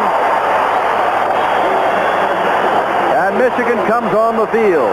That ball went into the hands. Greenwood was all over Harvey. It went out of his hands, and Davis pulled it down and marked the ball at the 31-yard line. First turnover of the night for Michigan. Did it hit him in the head on top of it? Reeves, you know he's going to be looking to the big tight end Harvey. He's coming out. Look at Greenwood right there. The ball pops up in the air. Nice catch by Davis, no problem. And Corker saying, get up, get up. Eric Trevelyan makes the tackle. Well, Reeves deserved better than that. However, heads-up play by Davis and Greenwood give Michigan its first big break. This is as close as they've been. And there's Lacey. Lacey gets around one man and is upended over there by Jeff George as he gets inside the 25-yard line. This is the closest that Michigan has been, with the exception of the 80-yard touchdown play. Tyrone McGriff comes out and gets an excellent block. Number 61. Bang! You see the block on Mike Butler? There's a move by Lacey running like the old Lacey, and there's Jeff George upending him, comes down on his shoulder, but he's back in, picks up 6.5 yards. Give Doyle over Davis the interception, but also remember those 2 big hits he had in the first half, plus some excellent pass defense. 2nd and 4, Lacey with the football, and does not get the first down. It'll be 3rd and short. Kelly Kirchbaum really put a hit on it. That's McGriff, who's been in on a lot of plays tonight, being hit from behind, hitting other people from behind, and doing some good blocking. Tyrone McGriff, he is a good guard. Yes, he is. He's got a great attitude. He smiles all the time. He's a happy face. He's the kind of guy, he always wants somebody to interview him. Just talk to me. He said, they never really talked to me at Pittsburgh. Here they talked to me a little bit. He said, I'm a good player. Now, this is a 2-down situation. It's 3rd down and about a yard, a little more than a yard. You just keep going. Drive the ball.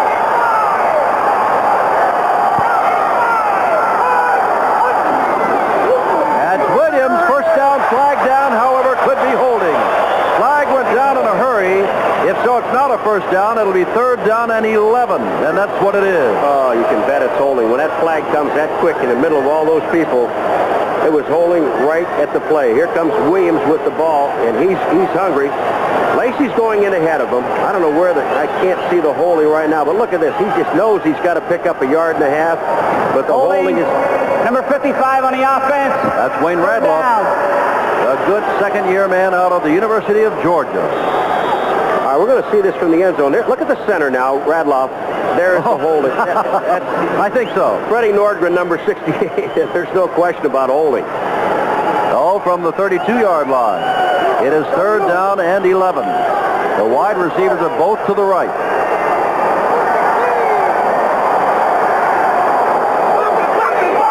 Lenny Patrick is in for the first time. Lenny Patrick is there, but they get the ball downfield, and it is intercepted by Alvin Bailey. And turnover again as Hebert is intercepted for the second time and picks himself up. So unlike Tampa Bay, which used a fumble to move it in, Michigan cannot move it in and are intercepted. Tampa Bay's got the make it the 16-yard line here at the Silverdome, where they've got another good crowd. But Michigan, which has lost 2 in a row, not playing that well. Tampa Bay, which has won its last 2 in a row, playing very well.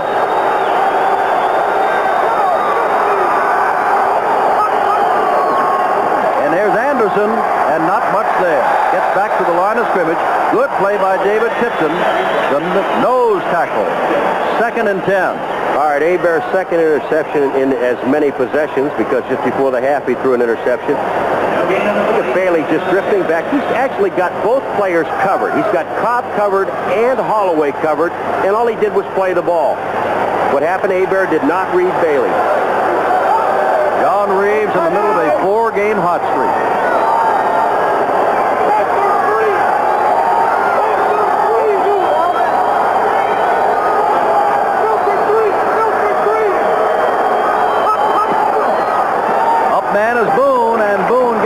Yardage, about 5, and the last 3 were extremely tough. Boone used very little tonight. He was our Menin MVP last week with 108 yards. Anderson has carried the ball more than anybody else, 9 times, but for only 29 yards. And on the other side of the line of scrimmage, Ken Lacey's running record is not much better. But it's third down, long way to go, 6 yards. 3 wide receivers, the tight end, Marvin Harvey, and Boone in the backfield. Michigan showing blitz. They're not blitzing. Here's it, and there's Gillespie, and he's got the first down. Chapman puts him down at the 33-yard line. It's just there for the picking, and Reed just plucked it. What they did, Tampa Bay, they put Gillespie in motion. They ended up in a triple formation with 3 wide receivers on the same side. They flooded the area. They had Eric Trevelyan, Morgan, number 80, and Gillespie coming in motion. Morgan and Trevelyan go deep. Gillespie just comes out of the backfield just like a little loop pass, and he hits him there for the first down. Well, Paul, Tampa Bay's been able to move the ball, and let's just take a look. With the exception of the interception moments ago, Michigan on its own has never had the ball in Tampa Bay territory tonight. The only score they got was 80 yards from their own 20 on one play.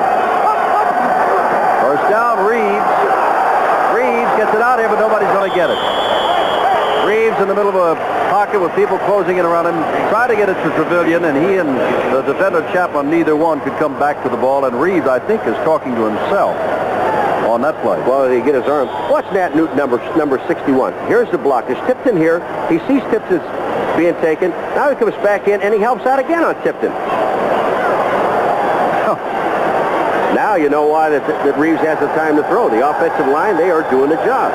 Dean, Pike, Foote, Newton, and Canine. Second down 10, 14-7 Tampa Bay. And they've got the ball. Reeves, the blitz is on, and Trevelyan won't get to this one either.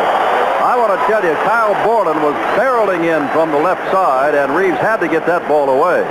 It's third down and 10. Now, there's a difference on Kyle Borland. That was a definite blitz where he had no read position on a guy like Anderson coming out. Kyle Borland just took off from the weak side linebacker spot. Reeves had no time. It was a timing pattern. It was going to be a little out pattern by Eric Trevelyan, but he could never get the ball to him. And Spurrier's a little mad because they're not picking it up. Ricky Williams replaces Anderson. Williams had a 21-yard touchdown run last week against New Orleans. Spurrier on the sideline, 8 seconds to get this play off. Now it's down to 5, and now he calls time because he does not have time to get it off. Spurrier did not send Williams in until about 14 seconds on the clock, and it just wasn't enough. Paul and I would like to invite you to a shootout next Monday night, 9 o'clock Eastern Time. Los Angeles with Steve Young, Houston with Jim Kelly. Watch that. And it's at 8 o'clock, as you can see, not 9.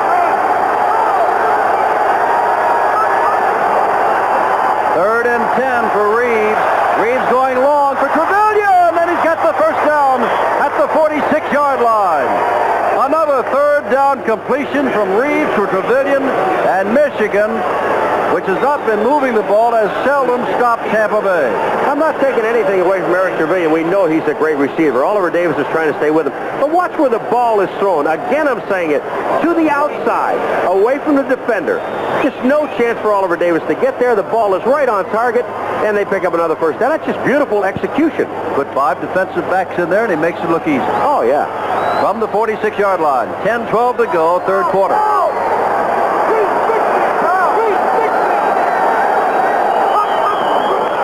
That's Boone for a couple of tough yards only to the 44-yard line. But remember, Tampa Bay, nearly everybody in this league would like to be able to play the kind of football that Raleigh Dodge has his Stallions playing down in Birmingham. Not only have they won 8 in a row, but they've controlled the football for much of the game. And Tampa Bay, for much of the night, is controlling this football, even though it's only 14-7. Marvin Harvey catching a lot of passes. Watch this. Kyle Borland coming in. Here's Harvey. He is a blocker now. His job is Kyle Borland. He gets a piece of him. The job was done inside, and Borland finishes everything off. Second down 8 from the 44. Here's Reeves, quick out to Morgan. Morgan's in trouble. Didn't even get back to the line of scrimmage. Everybody was out there waiting for him, including Clarence Chapman and the linebacker on that side, Kyle Borland. And it's third down at about 9 to go. You know, I was just thinking about Morgan is out there, and they throw that little naked screen out. That's what I call it. And if the quarterman Chapman doesn't come up, he's got some running room. But if he does come up and get a piece of him, you also have the inside linebacker taking a shot at you, which was Kyle Borland. What a difference for Wilford Morgan. The only other pass he's caught in the USFL was a touchdown. That time he got smothered. 5 times in 6 successful third down conversions, Reeves has thrown for 12 yards or more to get it. This is 3rd and 9. He trips coming out of there. Parker's behind him. His second sack of the night. He has almost equaled his total sack total of the year tonight. 2.5 before tonight, 2 tonight. Reeves trips, Jim, coming out from underneath the center as he's rolling out. Watch, it's clipped. It looked like he got clipped by one of his own men. But you'll see Corker in those yellow pads coming to the outside, and Corker just wanted a piece of just to make sure he couldn't release the ball. Michigan, trailing 14-7, is going to get the football back. Anderson to kick the ball away to Anthony Allen. Toward the sidelines. Cutrella's over there. This may be a good kick, or will it go into the end zone? Let's see what he says. It goes into the end zone. And will come up to the 20-yard line. A 50-yard punt, but throw that out because it's a 20-yard coming back. And Andrew Sisson before tonight, by the way, has not done too well. He's only had 3 of 27 inside the 20. First down, Michigan from their own 20, trailing 14-7, 8:08 to go, third quarter. The fake to John Williams. They had an 80-yard pass on this, but they go underneath this time to Broughton, and Broughton has the first down across the 35-yard line. And believe it or not, that is one of the most successful plays right there that you just saw that Michigan has had all night long. Okay, the reason it's successful, Jim, it's first down is number 1. It's a play-action pass off a running play. Now, Broughton, the last time he went down the field for an 80-yard touchdown. This time he breaks it to the outside. Now, Jeff George is there. He just does not want to let him get deep. But that comes off a play-action pass, and again, their play-action passes are off of all of their running plays. So they look exactly the same. It freezes the linebackers, and it holds the safeties.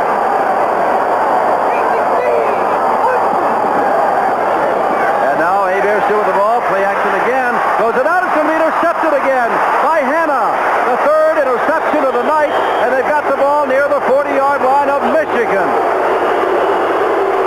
And Lacey is slow in getting up, but Hebert is intercepted for the 3rd time tonight. And the last 3 possessions. You're right. Consecutive possessions. Here it is. I don't know if they're mixed up in the backfield or not, because what happens, Lacey and Williams run into each other, and he just dumps the ball away. Hanna is there. Look at Hebert. They knew he threw the ball into a crowd. I mean, there was just you take the sack. 3 interceptions. That's no way to successfully defend, is it? You can see where the 2 backs run into each other, and he just dumps the ball in the air. Hanna just sitting there playing center field, makes the catch. Let's see if Reeves goes deep and long. No, he's going to give the ball to Anderson. Anderson gets a few tough yards, and that is all. Larry Bethea got some help there from John Corker. Well, Michigan comes up with the good play to Broughton, and on the very next play, Hebert puts it up. And you have to wonder about a team that won 6 in a row, have lost 2 in a row, and are struggling tonight. Struggling. Look at this. Look at that last one on the right. Yeah, that's right. That's the one that counts. But they're still in the ball game. And all wide open for the play is Gillespie. And Gillespie's got a first down inside the 30-yard line. A lot of folks around him, but again, Reeves put the ball right on the money. Jim, I think I had the feeling that Gillespie was going to lateral that ball to Marvin Harvey, because it looked like it as soon as he caught the ball, Marvin Harvey's going to be coming from behind him. Now watch what happens. You're watching Trevelyan there. That's Trevelyan here. That's Trevelyan there. Tripping there. What happened to Gillespie? Well, the defense of Michigan couldn't find him either. Until after he caught the ball. Open. That's 2 of them. Second down from a 27. For one of the few times tonight, split backs. A fake to Anderson, a hand to Boone, and Boone is still running. First down inside the 10. Hanging on for dear life, Osborne and Chapman. They faked to Anderson going left. They gave to Boone going right. He moved the ball down inside the 10-yard line. The man that can eventually break your back, and that's Boone. Cross action in the backfield, fake to Anderson. He gets a good block on the outside by Fred Dean, number 63. But just take a look at here. He gets hit and just drives. Was that Greenwood, 31, on the other side? Drives him for another 6 yards. Now the fans are getting on Michigan. Remember, they were on a first down situation, and Hebert threw it up for grabs, and Hanna grabbed it at the 41. And here's Boone again, and Boone gets a couple of tough yards, and that's all. 5:20 to go, third quarter. 14-7 the score. Tampa Bay leading and driving. Boone was our most valuable player last Monday night in New Orleans. But if I had to say who's going to get the Menon MVP award as of this moment, I would go for Mr. John Reeves, the quarterback, without even discussing it with you. But there's still a game to go here. Yeah, even though Marvin Harvey has caught so many balls, Eric Trevelyan's caught touchdowns. That has nothing to do with the way he is throwing the ball and moving his football team. It's to perfection. All the confidence in the world. Slant pass to Trevelyan. Now he's going to call time. The one interception Reeves had, the ball hit his receiver and bounded in the air. But he wants this. He doesn't want to come away empty here. 4:41 to go. Tampa Bay 14 and now John Reeves, second down from the 9.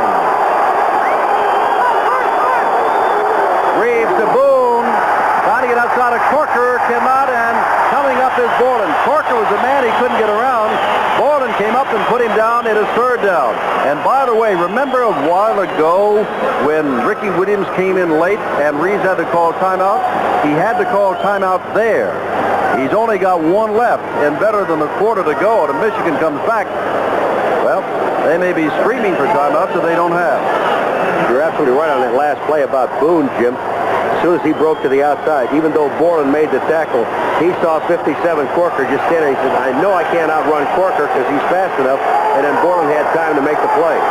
They've got to throw. Third and 11. Reeves looking. Reeves putting it up for the tight end. And he's got it, Harvey, but a flag is down. Harvey catches his second touchdown pass, but a flag is down. Oh, it'll be third down and 21 instead of 21 to 7. Does it amaze you that here is a man in the first half? What did Harvey catch? 7. Okay. For 103 yards. Now, you know, down here they're going to throw the ball to Harvey again. And here he comes. Downfield, and he's open. Number 61 on the offense. That's Newton. Third down. But just take a look at where the ball is thrown again. Look at it. Look at this reaction to Spurrier. Ta-da, ta-da, touchdown. Okay. Watch it. Did you see the flag? He sees the flag. Oops. You see that little yellow thing out there that says, uh-oh. And that's not Corker's knee arm pad either. Well, instead of 21 to 7, it is third and 21. The score remains 14 to 7. Franks has come in as a tight end, number 32. Reeves back. He's got to get it off into the end zone, and the ball is almost caught. What a play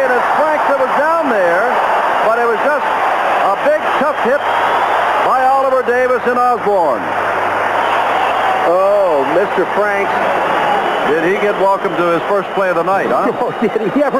Watch this ball. It's just hanging out, and here comes Franks. And look at this shot right here. That's Osborne, number 23. And that ball is right in his hands. But when you take a lick like that, you better have glue, Jack. Especially when you just come off the bench and haven't had a lick all night long. Now this will be a 38-yard. Remember, Andrusician has missed from 42 yards before. From 38 yards out, he has it.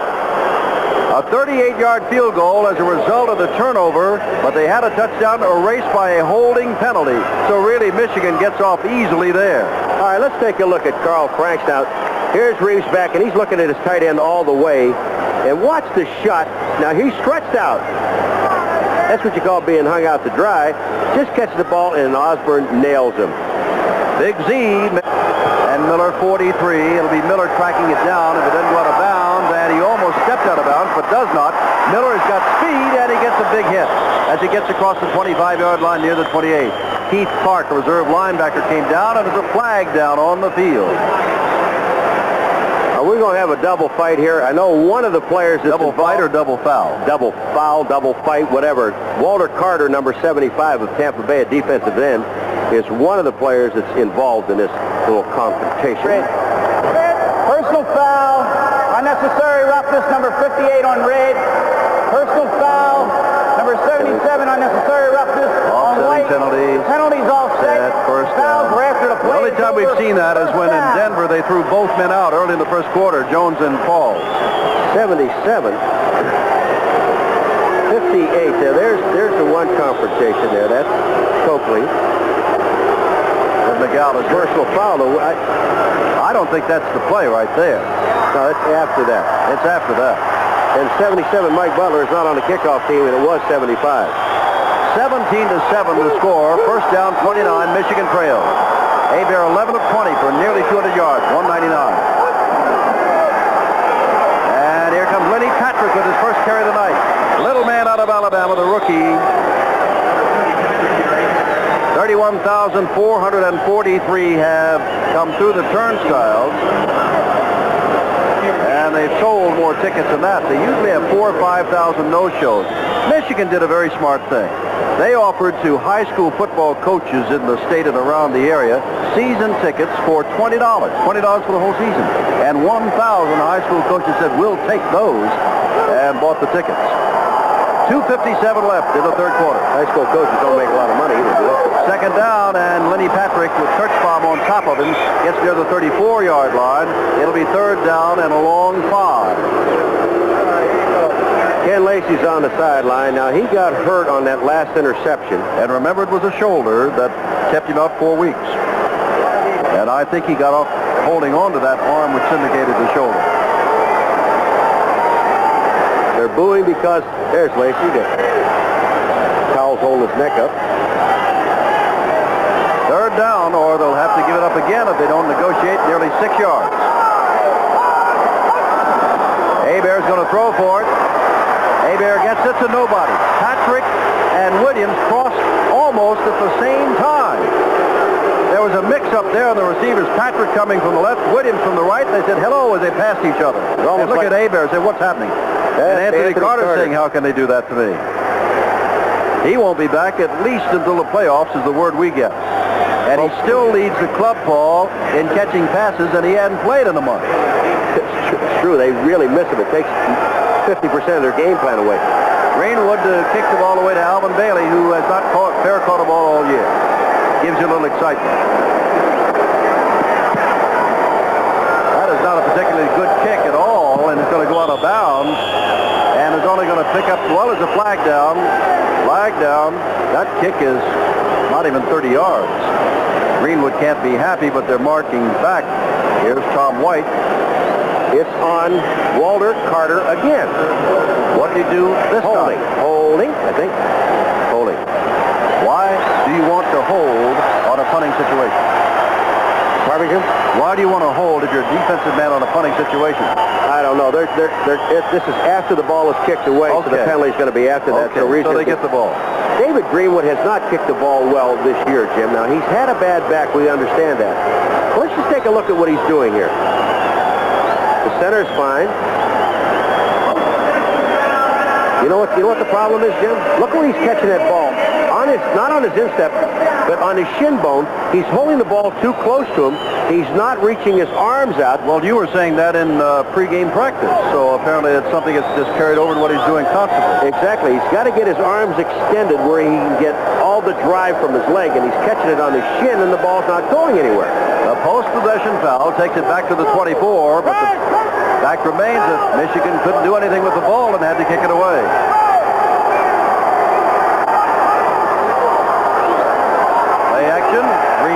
Now gets it out, and down goes Anderson after picking up 6 yards to the 30-yard line. Cut down by Ray Bentley, the linebacker. There's a man that's Mr. Excitement, but this year, as we said in the first half, his longest play was on a pass for 34 yards. He scored a bundle of touchdowns, 8 rushing the ball, but he's averaging less than 4 yards per carry, hasn't had a run of more than 18 yards. He's a tough man, too, Gary Anderson. He's got 9 stitches in there between his thumb and his finger, and he's just got a little piece of tape on there. Second down and 4. Minute and a half left, third quarter. And here's Boone, and there goes Boone, and Boone still on his feet, first down. Now that little man can run, but he carried some men with him. Osborne and Borland. Greg Boone is only 5'9", but weighs nearly 200 pounds. And they'll move the sticks again as we now get down. By the time they put the ball in play, there'll be less than a minute to go in the third quarter. Maybe a little man in size for height, but not weight in the way he runs. His legs never stop driving. He's a fine football player. Excellent blocker. He has good hands, and he loves to run with the football. I want to comment on something else after this is over. I'm sure you're aware watching the game. Here's Reeves. There's Trevelyan. Trevelyan's got the ball, and he'll be stopped at the 45-yard line after pickup of 7. Be aware that Michigan had a 1st and 10 at their own 20, threw an 80-yard pass to Broughton for the only score they've had. The only other time they've had the ball in Tampa Bay territory was after an interception. And that's been it. And didn't do a thing with it. Michigan has not moved the ball at all. Hebert has been intercepted 3 times. Lacey hasn't been running effectively. No one has. They do miss Anthony Carter. But maybe Jim Stanley's got problems and are just not having good football players. Maybe the contractual things we've spoken of have indeed, as the press has indicated, taken something out of this ball club. Now they're starting to clock. There's 19 seconds left to go in the third period. They don't have to run a play. Let her run. Reeves just going to turn around and walk around the other way. Ahead by 10. Michigan's got to get ignited in the fourth quarter, or they'll suffer a 3rd consecutive defeat and be in a flat-out tie in their division, along with Houston and Oklahoma. Tampa Bay's got to hang in there. Even if they do, they'll still be 2 games behind Birmingham, which has won 8 in a row. 3 quarters have been played, and thus far it belongs all to Steve Spurrier's team and his quarterback, John Reeves. They lead by the score of 17-7. I'm Jim Simpson with Paul McGuire. It's all Tampa Bay leading 17-7. Here's a second down and short play, about 3 yards, and Anderson has got more than enough for the first down, moving the ball near midfield. And let us be honest, and I think we have been throughout the telecast, Paul, Tampa Bay take nothing away from them. Michigan does not have Anthony Carter, but thus far Michigan and Tampa Bay's had something to do with it. A very lackluster and listless performance by the defending champion Panthers, who are liable to go down to defeat number 3 in a row. And unless something turns around, it may not be the end of the line. They better do it in a hurry, because Tampa Bay just keeps grinding it out. They're not scoring, but they're controlling the football. And every time Michigan gets it back, Jim, it's like 1 or 2 or 3 plays and there's an interception. We've seen 3 of them in a row. Gillespie left, Trevelyan right. Reeves has all the time in the world and loops it out there for Trevelyan. Now, if you say that we haven't been saying that he's throwing well, you just can't see a timing pass better than that. Looped it out over everybody's head, as Paul has been saying, throwing to the outside, away from everybody. Trevelyan takes it, steps out of bounds. Look at the stats. That's what I'm talking about, keeping the ball away. They're not scoring much, but 3 points in this here quarter. And look at the stats, 288, 244. Everything else is pretty well evened up, rushing and. But the time of possession in this instance where it does count is because they're keeping the ball away from Michigan, and they've scored 3 times. Yes, but remember, 80 yards of that 244. One play. Gillespie in motion on first down. They give the tailback Anderson, breaks 1 tackle and picks up 3 or 4 yards, but gets inside the 35-yard line. Tampa Bay continues to grind it out. Now, Tampa Bay will go home next Saturday night, and you'll see them on ESPN against Washington. And as we said, this Michigan team in danger, they haven't done it yet, in danger of losing their third in a row, have to go on to New Jersey, which was stung by Arizona and then barely pulled out a game yesterday over Pittsburgh.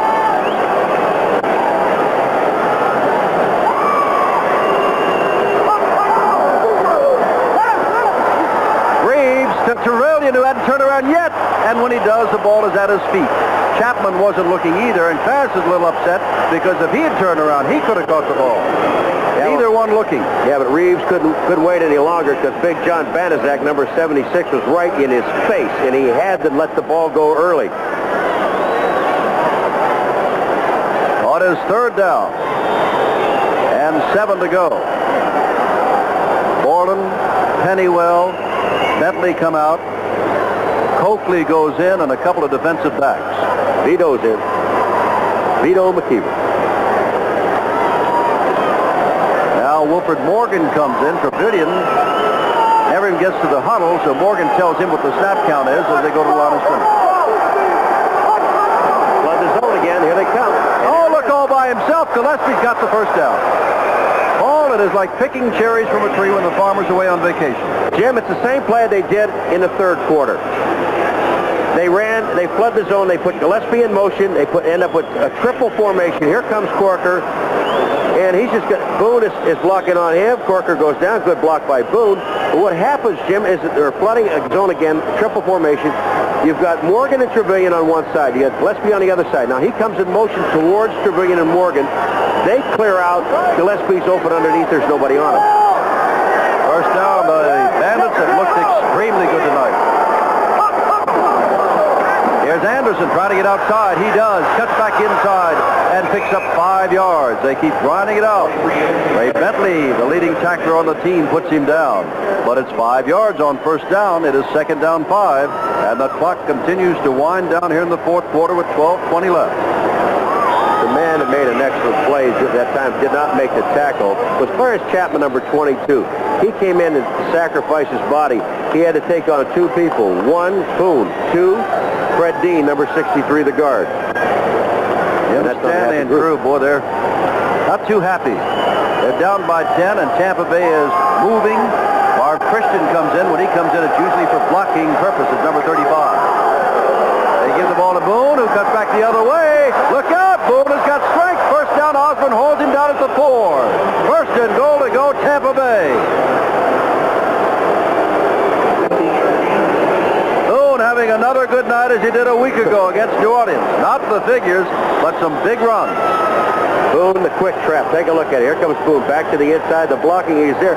Did you see number 73, Dan Fike? I like to see that thing again right from that angle because Fike didn't really get a block, so all he did was rear end the guy, turned his back so that the defensive man couldn't get to him. First and goal to go. This could put it out of reach if they get 7 here. Boone's going to get the opportunity, and Boone fights down to about the 3-yard line with Bethea hanging on. And you can also see Tipton getting up. It is second and goal to go. Check that. That was not Tipton. He's just checking into the ball game. That was Banaszak again. There's Greg Boone. Time is in their favor. Impetus is in their favor. Score is in their favor. Tampa Bay, remember, was in a swoon. Michigan's attitude's in their favor. They had lost a bundle in a row. They had to get back to 500. Now they're looking to go 3 above 500. Boone is buried with Bentley up top. It is third down and goal to go. Borland down the bottom, Bentley up top, and Banaszak had an arm in. Boy, Bentley made a great play by a linebacker driving through the runner to stop any momentum that Boone would have had.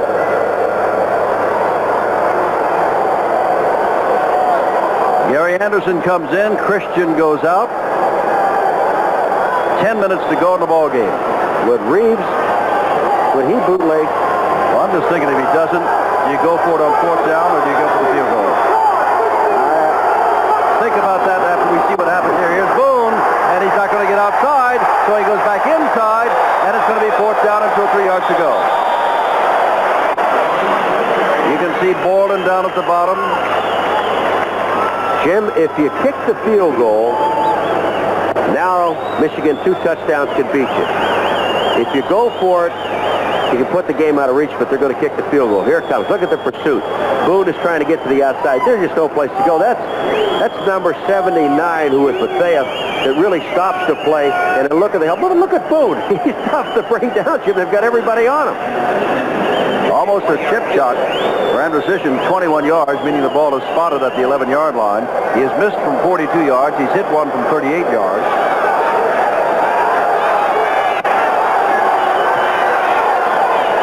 And he does it. And so now, Michigan needs a couple of touchdowns to go ahead. They haven't been able to move the ball. They've got less than 9 minutes to do it. Reeves and Boone have done an outstanding job, as have the entire Bandit team. Remember when Birmingham beat Tampa Bay, one drive of nearly 9 minutes, one drive of better than 11?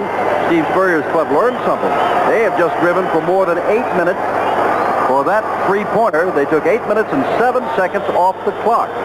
Here's Andrusician to kick. That is Miller waiting at the 12. Miller had a big play there. On special teams, that was Keith Clark with another good tackle downfield. There's your 8:07, 73 yards, and the field goal by Andrusician. They'll make it 20-7.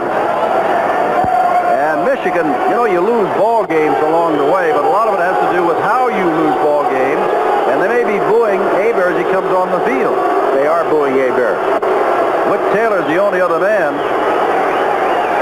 But as I said, Paul, it's how you lose them. And I don't think there's a soul here that's going to walk away saying Michigan tonight, thus far, has given its best shot. Maybe they can turn the whole thing around. They got 8.5 minutes to do it. Patrick and Miller in the backfield. They've gone away from Lacey and Williams. Hebert hit, and the ball thrown low. Intended for Miller coming out of the backfield. It's second down and 10. There's Whit Taylor, second-year man out of Vanderbilt. He's thrown the ball 8 times this year. And he is the man that would come in if Hebert is benched. Hebert has been intercepted 3 times tonight. Jim, when you complain about your contract publicly and you want to renegotiate your contract, and I'm talking about all of them now, you better win some football games and produce, and don't walk around like, well, I'll show you, if you're not going to do a contract, we're not going to play. I'm not saying they're doing that, but I've never seen this Michigan team this flat. And there's Cobb, one of their bright spots tonight, but it's still going to be third down and long. McAllister and Johnson hit him. And Cobb is saying, take me out. I've hurt my hand. Third down and about 3 to go. Bobby Hebert, when he renegotiated his contract, he did it for a shorter term contract. The idea being that maybe he'd like to shop around the National Football League. There's some rumors that the Giants are interested. But he has not looked like an all-star. He was the MVP of the championship game last July. Holloway in motion, 3rd and 2. They're going to throw for it, and he throws past Patrick. Patrick had a chance for it, but it's 4th down. Lenny Patrick had a shot at it. Not a big man and doesn't have long arms. He reached out, and they're going to kick the ball away. That was not Hebert's fault. That ball hit Lenny Patrick right in the hand. He just dropped the football.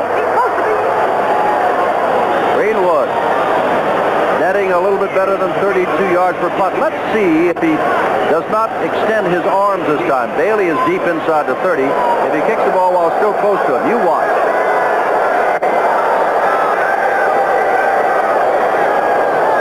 Got the ball out better there and gets a better result. Bailey back inside the 20-yard line. Bailey knocks out of bounds, but not until he gets to the 35-yard line. First down. John Corker is the center on the punt team. Watch what happens to the center. Here's Corker. That's Fred Nordgren. Over Solomon. There goes Corker. But look who makes the tackle downfield. Who's that? That's 57. Corker. He's all over. We will now now see some running plays. First down from the 35, and Anderson gets a few yards. As they're down, well, there'll be about 7 minutes to go or less before they put the ball in motion again. Steve Spurrier looking on. You know how you promote games? I was saying, listen, after 2 straight losses, you know when Tampa Bay goes up and gets Michigan at home, those Panthers are going to be breathing fire. It's going to be tough on Tampa Bay. Wrong, Mr. Simpson. They've shown little fire at all tonight with the exception of a few individual hits, and Tampa Bay is in thorough control of the game and has been with the exception of the 180-yard touchdown play. Well, Steve Spurrier told us today, I said, what do you have to do with this team coming off? You're coming off a great win. They're 2 losses. I'll get to that in just a second. Here's Anderson again. Anderson trying to get outside. A flag goes down as Anderson is knocked down. And the flag went down well away from the play, and that could be holding. Bob White will tell us that it probably is holding. It is holding. Jim, I said, what do you have to do with this team? You know, it's tough playing the defending champions. Yeah, they're coming off of 2 losses. They're going to be fired up. He said, Paul, we have to do the same thing that we did against New Orleans. That's keep them off the field with their offense, control the football, and score, which, you know, obviously you got to score.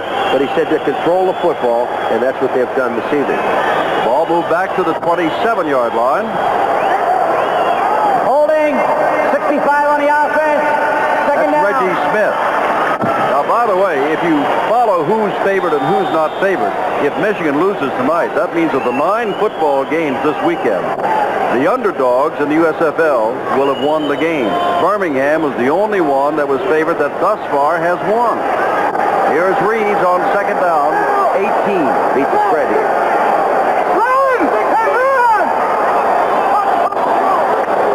There's Boone, and not very far. Good play by the linebacker Bentley, who tripped him up on his way in as Ray just picks himself up as Boone does. But time's going off that clock again. What it is going to be, 3rd down, and they may have to give it up in a hurry. But remember, 2 touchdowns are needed for Michigan to go ahead, and time is running out on them. They need another one of those 80-yard bombs. We've got less than 6 minutes to go, and you don't think Tampa Bay is going to put the ball in play anytime soon, do you, until it's necessary? 8 seconds, 7 on the play clock. Here they come to the line of scrimmage. 5, 4, 3, 2, 1. They got it away. Using up a lot of time. Anderson goes down in the backfield. Singletary is the man who put him down. So now they'll have to kick the ball away. But they did do a good job there in that they ran a lot of time off the clock, and the clock is still running. That's right. They've got the 13-point lead. They know that Michigan has to score 2 touchdowns to beat them, and they know that their defense has held Michigan to only 7 points, and as you kept saying before, Jim, it was 1 play for 80 yards, and that's really the only threat. They've got 18 seconds on the clock, and they're going to stand around until it gets around to about 2 or 3 before they snap this ball and run that clock well below the 5-minute mark. I'd take another. I'd let it go all the way down. Why not? 3-2. Now he calls for the ball. Whoops, almost got away from him and gets the ball away. Anthony Allen tracking it down. It hits and takes a bounce. And look out, Anthony Allen. He gets away from one block and now is in deep trouble. Fortunately, Anderson almost got him, and there's a flag down as a man is down, a Michigan man way back at the 20-yard line. So Michigan has the ball inside the 30, and they got a man hurt back at the 20. 4:43 left in the ball game. And I can tell you many fans here are leaving. Lacey has not had a good night, and Stanley, well, when your team doesn't have a good night, the head coach certainly does have a good night. First down from the 29-yard line. Lacey is back in with Miller. Hebert has time, and that ball is no good. That ball bounced just as it got to the receiver, Derek Holloway. And so it's second down. Somebody said once only, when things go bad, they really go bad. Oh, yeah, and they stay bad. I'll tell you one guy that has not quit, and that's number 61, Tyrone McGriff. When that ball was dropped downfield some 12 yards from the line of scrimmage, Tyrone McGriff was down there in front of the receiver. Wouldn't that be an eligible man? No, I'm talking about after the ball was dropped. He was hustling down, and if he was going to get up the run, they give him a block. 2nd and 10. 4:19 left. Hebert gets the ball away, and it is almost picked off by Alonzo Johnson, which would have been interception number 4. And the fans, one underthrown, the other almost picked off in 2 plays, go to work on Bobby Hebert, who has indicated that he might, after his contract runs out, even though the Panthers would love to keep him, make no mistake about that, the man's a good quarterback, has indicated that he might be listening to NFL offers. That's been written. And the people here with those booze are saying, why don't you go tonight? Broughton rather goes to the left, and Holloway goes to the right. It's 3rd down.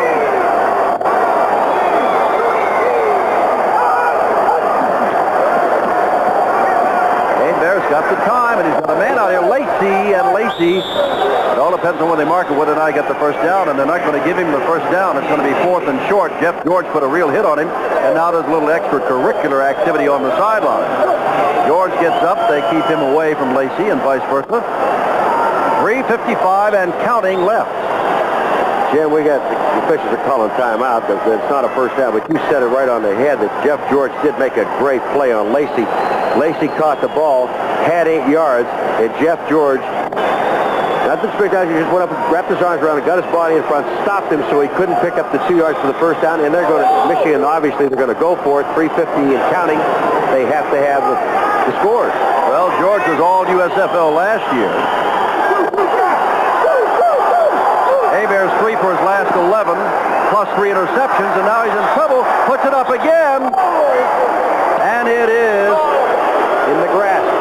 In the grass, so they put him down way back at the 27-yard line. Mike Butler had Hebert, and Tampa Bay leading 20-7, 3:36 to go, had the ball first down at the 27.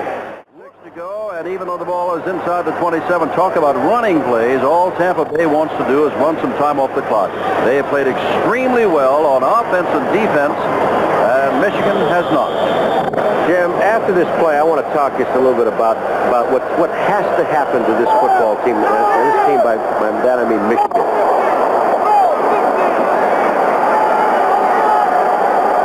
They'll put Morgan in motion, but you know they're going to run the ball. Anderson with Tipton holding on to him. Okay, you got your opportunity. Jim, I was on a team, we won 1 game and lost 13, and what happens when you have a performance like they have tonight? They're going to go back and take a look at this film, and I hope there's not a lot of finger pointing. What this team has to do is take all of these guys into a room. Forget the coaching staff. Get them out of it, because they've said enough. Somebody's got to take the leadership in this football team and say, hey, listen, what are we doing? We are tied now for our division.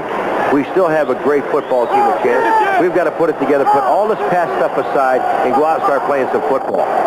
There's Reeves. He's going to throw, and just throws the ball away. I don't know why they're going to throw there instead of just simply run down the clock, but they do want to pick up another first down so they can run all the time off. If this score, well, I'll tell you later, but we're going to watch them replay. This is intentional grounding, but Gary Anderson, number 43, is within about 40 yards of the area. And that's about all. Paul, if Michigan should lose tonight, in case we do get off in a hurry, we would tell you that they would be tied with 2 expansion teams at 6-3, Houston and Oklahoma in the Central Division. And Tampa Bay would still be 2 games away from Birmingham, which is 8-1. New Orleans between them at 7-2. Tampa Bay would be 6-3, still in the hunt. 3rd down and 10.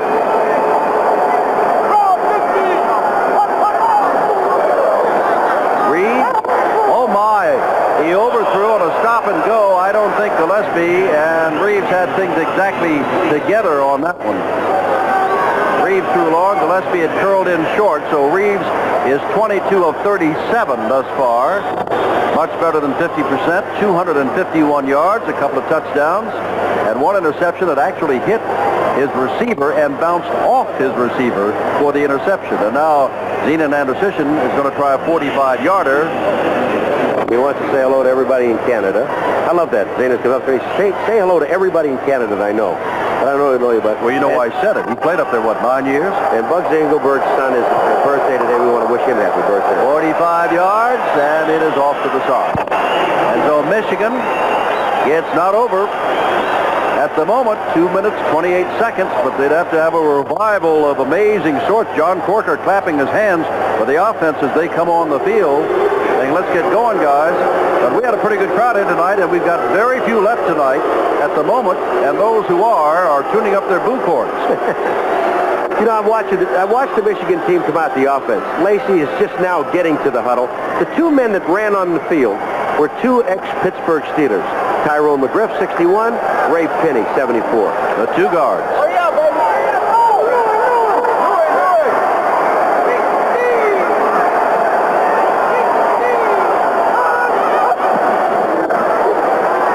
out, Hebert's in trouble. He's got to get the ball away, and Lacey catches the ball for a few yards, and with some extra effort gets the ball across the 35. And with a 2-minute warning, actually 1:50 seconds to go, our man and MVP is a man who was benched in midseason, John Reeves, at $1,000 from the Menon Company. Will go to the college or university of his choice. You'd have to think it's probably the University of Florida, where he and his coach, Steve Spurrier, graduated. 22 of 37, 251 yards, only one interception, and 2 touchdowns, of which this is one. This is the one, I believe, to Eric Trevelyan, and the one I kept talking about. But look at where he puts the ball. Outside, right at I mean, it's beautiful. He did that all night long. What did he have? 251, is this it? 251. Couple of touchdowns. Had he kept throwing, Jimmy could have had 400 easy. Tampa Bay apparently about to win its 3rd in a row after being under the 500 mark, and after winning 6 in a row, defending champion Michigan apparently about to lose its 3rd in a row. The miracles have happened, but they have to have a complete reversal of form. 2nd and short, about 3. Hebert, he's been scrambling. Broughton, who caught the 80-yard touchdown pass, had a first down right there and dropped the ball at the 39-yard line. So don't blame it all on the man in your picture there. Not all of it. He's had help. No, you really can't blame it all on it. He's been running for his life. The defensive lineman, they know that Hebert has to throw the ball. Mike Butler, number 77, is just flying. Tony Osmond is the man that's trying to keep him out of there, and he hadn't been able to do that very well. And Hebert's been running for his life. 3rd down and short, but they're going to take 2 downs to get it if necessary. Throws it out here to Lacey, and Lacey gets the first down. Broke a tackle, breaks another tackle, and goes down. And now Lacey takes a swing at the man who jumped on top of him, James Harrell. And the reason being, Harrell was coming along and had to put him down because Lacey had already broken 2 tackles. They got to get to the line of down. Here it comes, a little swing pass outside to Lacey. Finally, Lacey gets some fire in him. Watch what happens on the hit. Here comes the hit by George. Boom. Get out of my way. You, Hannah, get out of my way. Let me get a first down. And now back, and that time, Harrell almost intercepted a pass intended for Mike Cobb. And it's 2nd down 10, but the clock stopped at 1:35. 20-7, Tampa Bay lead. You know who's sitting in his face again? Number 77, Mike Butler. Mike Butler's just taken off and heading right for the quarterback. And Tony Osmond better get in front of him. You may not have Hebert for the next game. Broughton goes to the left and Holloway to the right. Ball at the 48 of Tampa Bay. Hebert, Lacey, and this time George is going to put him down. George is going to put him down there. Lacey broke the tackle last time, remember. But what you don't want to do is to get in a battle in front of the opponent's bench. Well, if you do, what you do then is you make sure you get one of those big defensive linemen in front of you, and then you just yell over his shoulder. And always keep your helmet on. That's the secret to fighting. Even broadcasters learn that. Yeah. Wherever I go, I send McGuire in front of me. It is 2nd down. And about 4 to go with timeout, 1:25 left. Well, Paul, we've said it all, I guess. Reeves is our most valuable player. He's thrown a couple of touchdowns. Michigan has not looked good at all. And Tampa Bay is about to win its 3rd in a row, and Michigan's about to lose its 3rd in a row. Other than that, there's not much to say. Reset the game clock to 1 minute, 25 seconds. No, 5 seconds 128. They took 8 seconds. It was 128. Now it's 1:45. And Tampa Bay's leaving. And there is the score. Well, As we said, we'd like to invite you to join Paul and me next Monday night when you will see Jim Kelly and Steve Young. He's got to go on to New Jersey to play Herschel Walker, Brian Sipe, Barbaro, Walt Michaels' good defensive gang. And for 3 weeks in a row now, Stanley, who had won 6 in a row, is going to walk off a losing coach, barring the miracle.